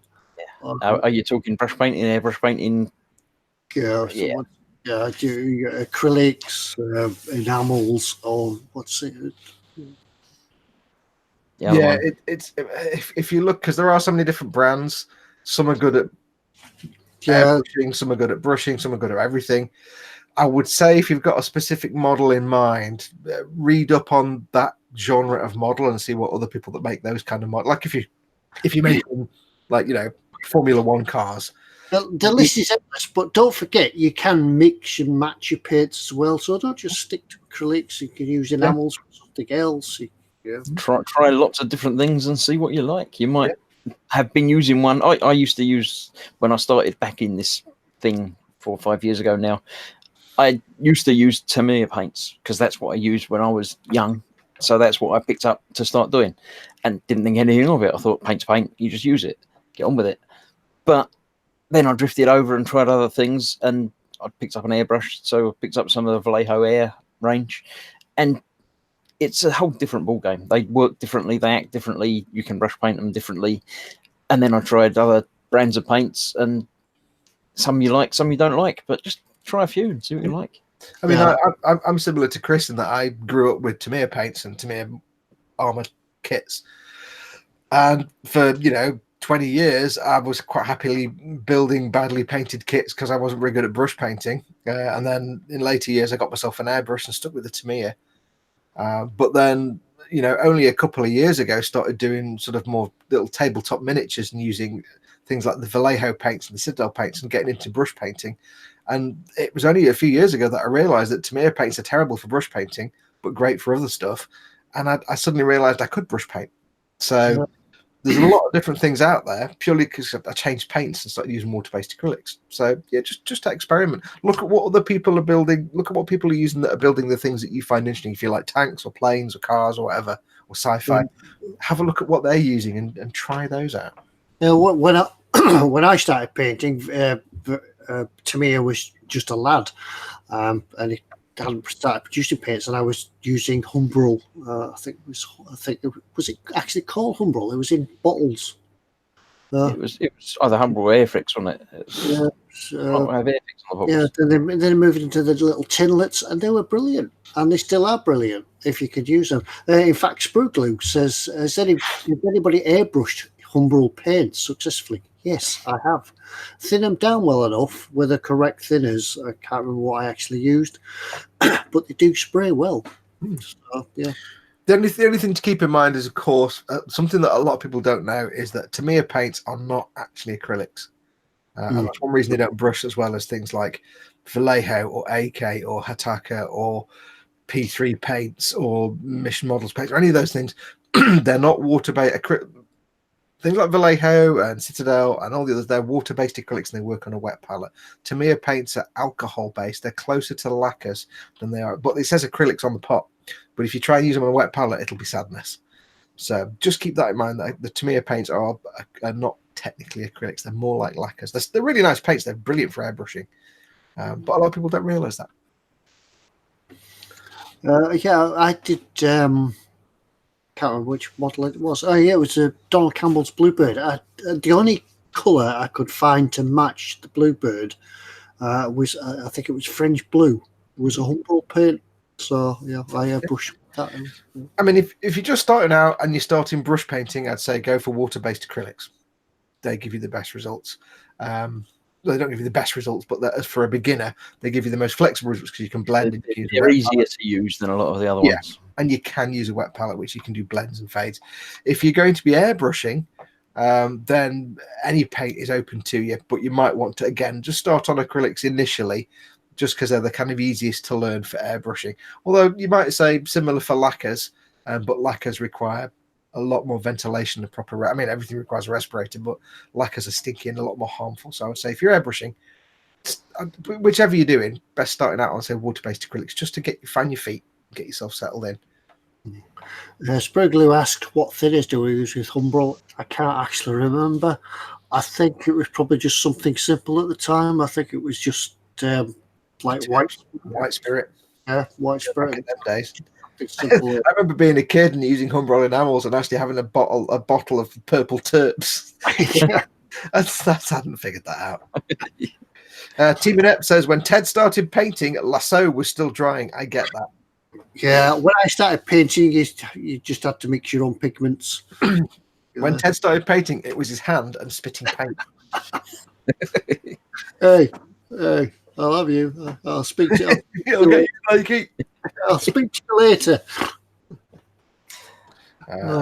So just use enamel thinners, it works fine. The cleanup needs extra attention, says Angus. Yeah, and if you leave your Humboldt paintbrushes overnight, they just throw them away.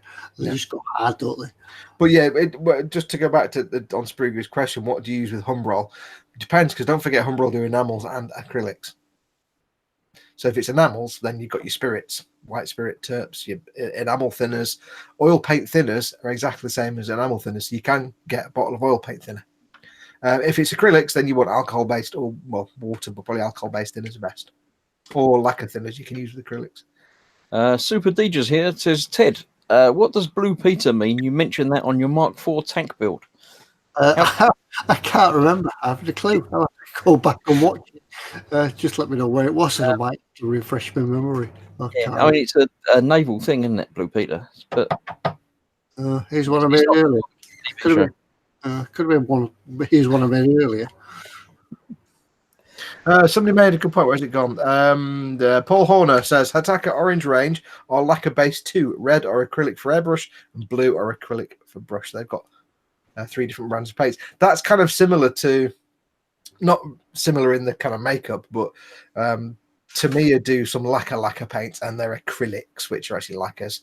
Vallejo do their game range, which are dense pigment and water based. They do the standard Vallejo colors, which are more realistic for realistic military modeling, and they have the air range, which are thinned for airbrushing.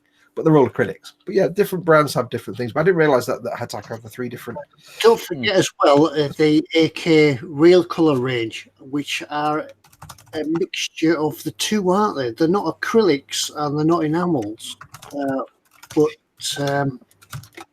these are a good paint to use as well. I've not tried them. Yeah.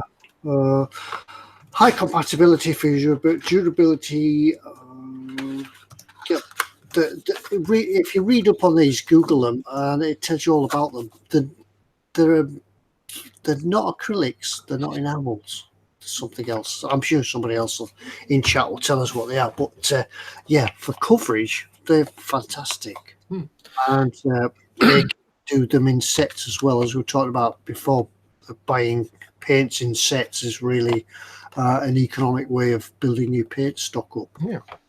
We have a comment from 0A6 who says, I use enamel Humbrol and it's time to change and start looking for more simple to work paints. What do you think about Vallejo Model Air? Not many people actually paint with enamels anymore, exclusively. Most people use them for weathering and for little accents. Vallejo Model Air, if you're airbrushing, Vallejo Model Air paints are fine. They're pretty thin for airbrush. But I mean, if you're airbrushing, any acrylic paint will probably be fine. Well, it's pretty good. And even the Tamiya are excellent paints to airbrush because they're super durable and they are designed for airbrush. So the Tamiya not acrylics are actually brilliant for airbrushing. They're quite tough and durable. Really nice. But if you're brushing, again, maybe stick to your acrylic water-based. If you've been painting for enamels for a long time, you'll love the fact that acrylics dry like that. Yeah, sometimes they dry too fast. Well, yeah. And if you are brush painting the Vallejo Model Air, then be warned that they're thinned for an airbrush, so you will need more than one coat, definitely. Yeah. But then if you are going to be doing brushwork, you've got like the Vallejo Game Color or the Vallejo Color range, which are more designed for brushing, but can be used in airbrush. Also, the Mecha Color range. Yeah. Oh, yeah. Well, yeah. If you're into Gunpla, Mecha Color give you some good solid color, but the Mecha colors are really dense pigment. They're really, really quite solid colors. But there's also, AK Interactive do big selections of paints, and there's other ones like I say, there's Hataka. There is Mr. Color do their Aqueous Color, which are water-based acrylics, and things like that. So do have a look around. But yeah, Vallejo color paints. Just don't use Vallejo primers. They're not the best primers. Don't use the primers. Primers are terrible, but all the paints are fantastic. I don't know how that works. I don't know. They just got really bad primer and they've never changed it. Angus Allett must be catching up because he says he's just had a mental picture of barbecue Chuck in welding goggles. That's from like 2 hours ago. When we said to drag the bar across before, he's dragged it the wrong way. Oh. They're just saying hello now. It's like 10:30. What's going on? Forrest Hawk says, are we giving away a mug? Are we doing some stickers and stuff? Oh, we better do that before. We've got 15 minutes. Do we have a question? I thought I saw a question in there. Have we got a question? Yeah, there's a few questions. We have a couple from Spid, one from Adam, and one for Stephen Hill Harris. Should we do one each? Yeah, go on then. Should we do the stickers first then? I said one each, but we've only got one sticker and one mug, haven't we? So there's 2 questions or 3 questions. Well, I've already done the what's in store, so I'll sit quietly and look pretty. Okay. Do you want to do the sticker and mug?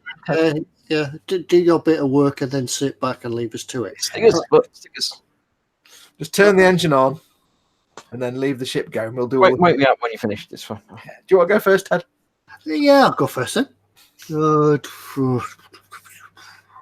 What? Yeah. I like it that it's all gone as red now. I didn't click on it and it's disappeared. What's gone as red? The question. Oh God! Don't confuse Ted. He won't know which one's in red and which one he hasn't. There. I didn't do it. All right. Well, while you're deciding, Ted, Andrew Preston asks, "Is it only Trumpeter that make large model kits?" No, there's.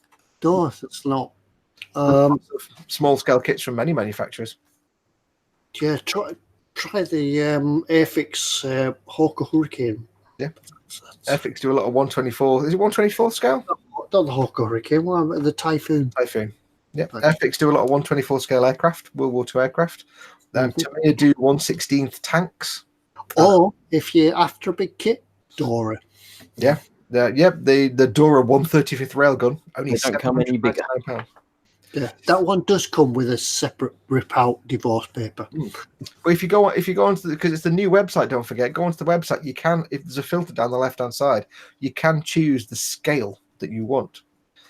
So if you're looking for large kits, you're probably looking for 112, 160.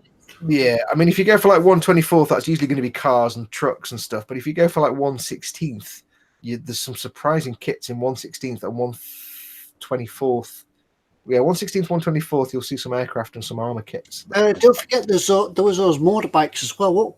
What size was that motorbike you built, Chris? 1/6. Yeah, there's Yeah, 1/6. that was Yeah. gorgeous. That. The wheels were like that sort of size. They were pretty huge. Yeah. Right. But yeah, no, there's lots of small scale kits out there, but it depends on the subject. I mean, like Ted's U-boat is like 4 foot long, 5 foot long. Yeah. Dave Cardboard says the tooth 8-1. I think it was more than that, wasn't it? Yeah, they actually had in stock a model of a human tooth that was 8-to-1 scale, which means it was 8 times bigger than normal. And that had hilarity ensued, basically. There was hilarity and it did ensue. Super DJ wants to know where is Tedward McSkipperton, Ted? Where's He missed all of that. Ted? Hey, what? I'm lost. Super DJ wants to know where is Professor Tedward McSkipperton? He'll be coming back, yeah. Just unfortunately, I've lost everything sort of in the house move and workshop and things type stuff. But we'll try and get something back. Anyway, sorry, you were doing your giveaway thing, weren't you? Have you got a question yet? Yeah, I've got a question. I was padding time while you were. Oh, Yeah, sorry. he stopped listening to you. So. Yeah, I read the question, but I was just talking to you then. Right. Question tonight for the stickers is a question from Stephen Hill Harris. Remember, instead of us doing the 2 sticker giveaways now, one question, 1 sticker, we'll do 2 stickers, 1 question. So if you win, you get the big and the small. Saves us postage as well. And don't forget, it's the comment we see first in the chat with the right answer. Not if you're first in your chat, it doesn't mean you're first in the actual chat. Right. Here we go. Right. This question's from Stephen Hill Harris. He says, "Hello, Chris, Foxx, and Ted." And Chris got first mention. I love favoritism. Was that 5 or did you well, Chris? It might be alphabetical. Yeah, that's right. Hello, Chris, Foxx, Ted, and I. Are looking forward to his weekly fix, and he's missed us last week, you see. So we weren't here last week because we had a week off. He missed us. And he says that last weekend, May the 26th, was the running of the Indy 500, Indianapolis 500. It was billed as the greatest spectacle in racing. Yeah. However, his question is, who was the first British-born driver to win the Indy 500? Go. Who was the first British driver to win the Indy 500? I don't know why, but I was expecting you to read the answer out then. Yeah. I just stated American text. Every week I almost read it. I almost continue reading and read the answer out. Michael Jackerman is first in, and he says Jim Clark.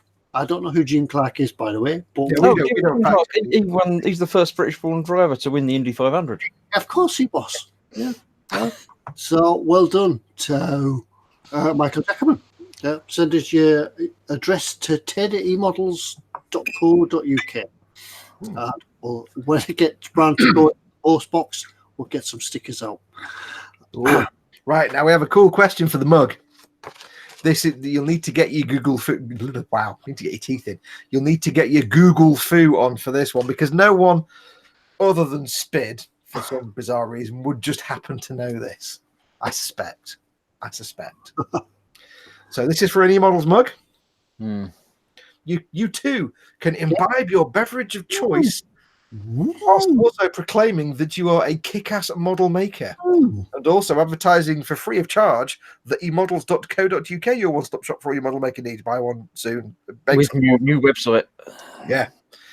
Don't forget, if you don't win a mug, you can order them online and they'll send it to you with free postage. Yes, and they sell these at cost. They don't make a profit on these. If it costs them £4 to have this made and sold, they don't sell it for that much. Whatever it costs, like £6 or £7 or whatever. I don't know off the top of my head. Not pennies boat. Anyway, so look, win a mug. Are we ready for this is one of the more unusual questions I've ever asked on any live stream. I'm waiting for you to read out the answer as well because I don't know how to say it. Oh, it's dead easy. Right, so here we go. Question from Spid. The name Stockholm Syndrome originated from a botched robbery in Stockholm where 4 employees were held hostage for 6 days. But what was the name of the bank and the year this occurred? Go. So what bank was robbed? I nearly said in. Yeah, then. What bank was robbed and when that gave rise to the name Stockholm Syndrome? The syndrome where the hostage empathizes with the hostage taker or the kidnapper. There's also a character in Fallout 3 called Stockholm, and he's the guy that guards the entrance to Megaton. And we have a correct answer. Phil Kett says Sverige Credit Bank in 1973. And that is the correct answer. Sverige Credit Bank. That was a bit of quick typing. That do you think it was a cut and paste? Yeah. It was a Google copy paste. There you go. And Ted, I need you to read out the correct answer for me just to check. Sverige Credit Bank. 1973. 1973. 1973. Sverige Credit Bank. 1973. What amazing deals can I do? I sound like if anybody's played Fable 2, or is it Fable 3? Where the kid, you buy a mirror and it's a magical mirror, and there's a guy in this stall that sells things, and he's got a voice just like that. I don't know why that just came into my head. Buy my magical mirror. Anyway, so who won that? Phil Kett. So Phil Kett, you won yourself an eModels mag. Yeah. So you need to send. I won't do that voice again. Buy yours from eModels, or else. Make some soon. So you need to send yourself. No, don't send yourself an email. Send an email to ted@emodels.co.uk. Or else. All your model making needs. All your model making needs. I don't know what I'm doing now. I need more food. I've got anti-sugar rush. So yeah, send an email to ted@emodels.co.uk and just say you've won the mug with your name and address, and we will send that on to the guys at eModels, and they send their mug out. We don't do that bit, so you'll get that quickly. Guys waiting for stickers. Phil Lewis says, have it. Have it. Paul Timo says, it's like having Colin on the video. All right, I'm going to make this at-at. That's run around. Yeah, I've got to tell you, watching Colin's cat build, and you have to if you've been watching it, do stay tuned because it's going to be awesome. I know what he's got planned. Part of the joy of watching Colin's videos is just not even watching it, just listening to it. He's there and he's like, "That's as much use as a tail on a whatever it was." I can't remember. It's a little simile that was just the hilarious thing. Chocolate fire gold. There you go. But yeah. I don't know why I kind of went into Michael Winner the mode there. You need to send an email to ted@emodels.co.uk. We should do a whole show 1 week in just silly voices. We don't do that already. No. Everyone does Michael Caine. I've got to blow the bloody doors off. That's right. This week will be presented by Michael Caine. Never mind. Phil Lewis says he's loving the cat build. So good on it. Keep watching. And Paul at Team Net says you do a whole show every week in a silly voice. Hey, Brewglue says apples and pears. Apples and pears. Says just got back from doing a blag. Skullfish says as much use as a handbrake on a canoe. That's the one that Colin said. Finished the show as Mr. Chumley Warner. Yeah, but you can't do jump cuts in real life. That's the problem. You can't if you've got really dodgy internet. My dad worked in film and television for like 40 years. And when Harry Enfield did the little sketches, the Mr. Chumley Warner sketches, my dad was tickled pink because he used to be like a cameraman in the days when everything was filmed on film, and he used to make little sort of newsreel films. And he said that is exactly what they were like. He said because you do all the footage, you'd film the person presenting, and today we're going to present the thing to the people, and we're talking to the camera, and you send off the film, and some numpty in the editing room would cut it in all the wrong places because the film was a bit knackered. And he said that's exactly what the film came out like when it went to editing for newsreels and stuff. It's not time for tea yet. No, we haven't finished. Oh, is that Gemma? Yes. She's getting fidgety. Just sending pictures of cups of tea now. So. Skullfish. And Spruglu has to follow up with her, Christopher. I'm not in trouble. I'm okay. It's all good. Good money to be made from doing voiceover, says Paul Horner. I did do some voiceover once for a machinima film, a Halo machinima film. I had to do an American accent, a Mexican accent, and an English accent for some characters many years ago. Oh, I have to search for that now. Probably all of them entirely racist by today's standards. But I was young and naive. But maybe with our magic hands, we could do some hand modelling. You need hands. I'd love to do voiceover. That'd be brilliant. Dr. Fernandez. I'm sorry, I'm not going to do the Mexican accent. And it says the year 1973 is spelled Nittenhundra Sutotre. Nittenhundra Sutotre. I don't know what that means. Gemma Williams says the 1973. We've got demands now for the American accent. Mexican. Yeah, Gemma, Chris, we've got an update from Gemma. She says the Tassimo is playing up, but why have you got a Mitsubishi robot downstairs?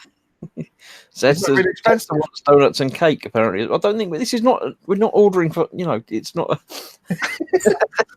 Paul is speaking for the entire people in chat and all the viewers, saying, "I think that's not how it works." Yeah, Chris, you would have a cup of coffee, but the Tibissimo is playing up, so I think you better go and fix it. I'm gonna have to disappear in shortly and make an extra cupboard. We've got at least 5 minutes yet, Gemma. With a kettle and everything. Yeah. What's wrong with just putting a kettle on and putting some granules in a mug? Granules? Do you mean powdered happiness? No, she wants tea, not anything else. Tea. Well, you get that in powder form as well. Actually, no, I was saying I've confused. I've broken Mama Fox's brain when she tries to make beverages in my enormous cup and then a small cup. She made me a brew yesterday. Oh God, I don't know how she did it, but it was the best cup of coffee I'd ever had. It's the Dow Egbert's gold blend type stuff. It's really nice, but somehow she made it nicer than even the brew I made myself. I don't know how she did it. I'm afraid with the Timissimo and things, you don't get the pleasure of popping the foil wrapper on the top of the coffee pot, do you? Spid's getting cross with you now because you said you use granules. Yeah, Spid is spinning in his grave, and he's not even dead or in a grave, and he's spinning in his grave. Spid likes his proper coffee. Proper coffee. In the meantime, I think Mrs. Williams is stuck in the kitchen. Yeah, she says that's why she can't go and make it herself, because the wheelchair gets stuck in the kitchen. So, is that kitchen cunningly designed to mean she can't get near the kettle? And the kitchen is very narrow. It's very narrow. She can get the wheelchair in the kitchen, but that's it. I'm in. I can't do anything else. There's a little corner just to get in, and going in's okay, but coming out can be a problem. Yeah, she's got a larger, more comfortable wheelchair that she uses for being in it for a long time. Okay.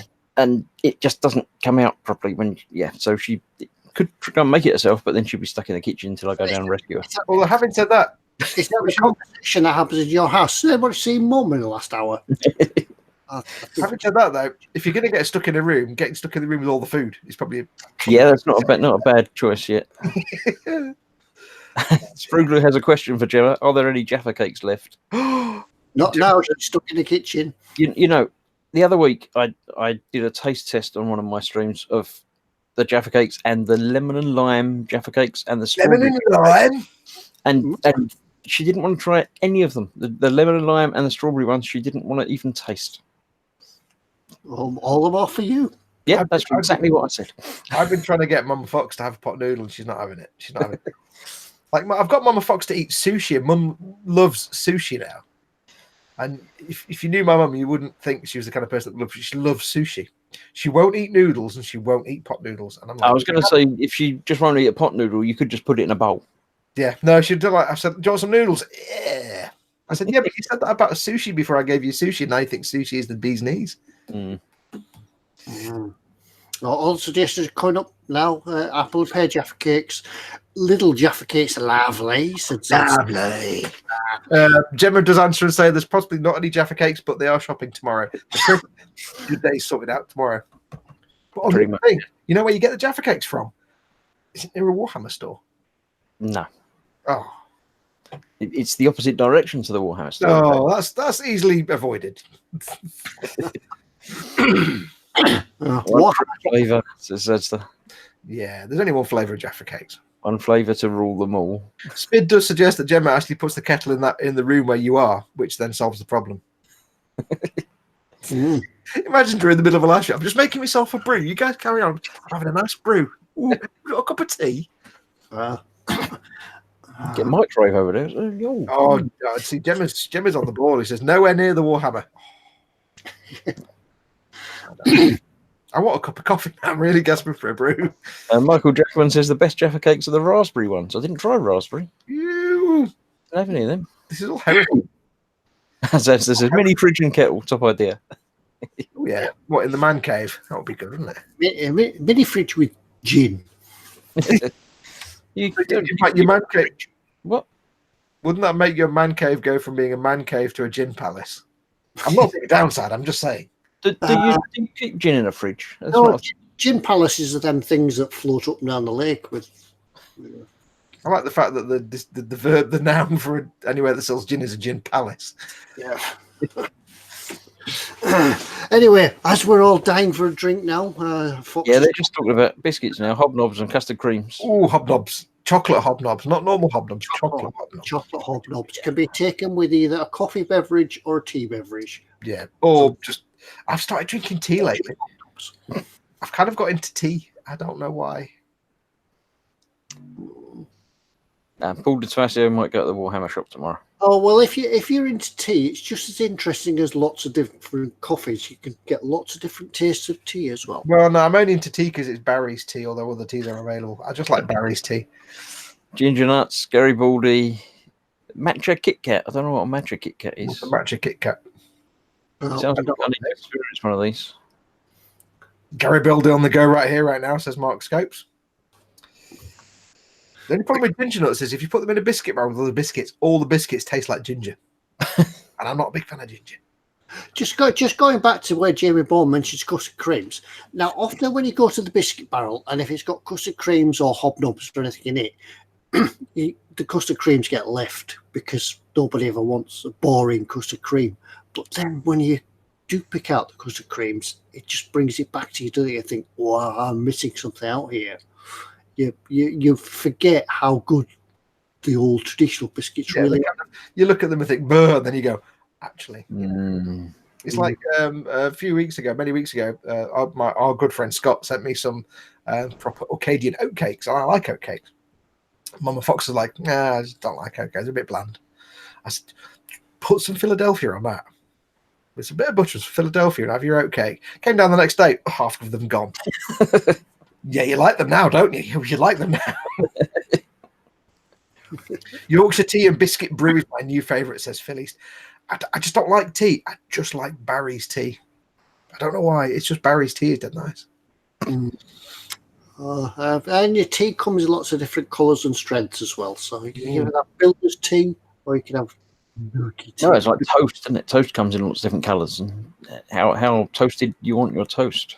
Well, I've got my level down perfect now. Is basically Barry's tea. If it's my big litre cup, it's 2 tea bags and 4 sugars. If it's a normal cup, it's 1 tea bag, 4 sugars, and lots of milk. I'm a builder's tea all the way through, all the sugar. Is it milk in first, or do you put the milk? No. Only with coffee. Coffee, you put the milk in first, and then you add the boiling water.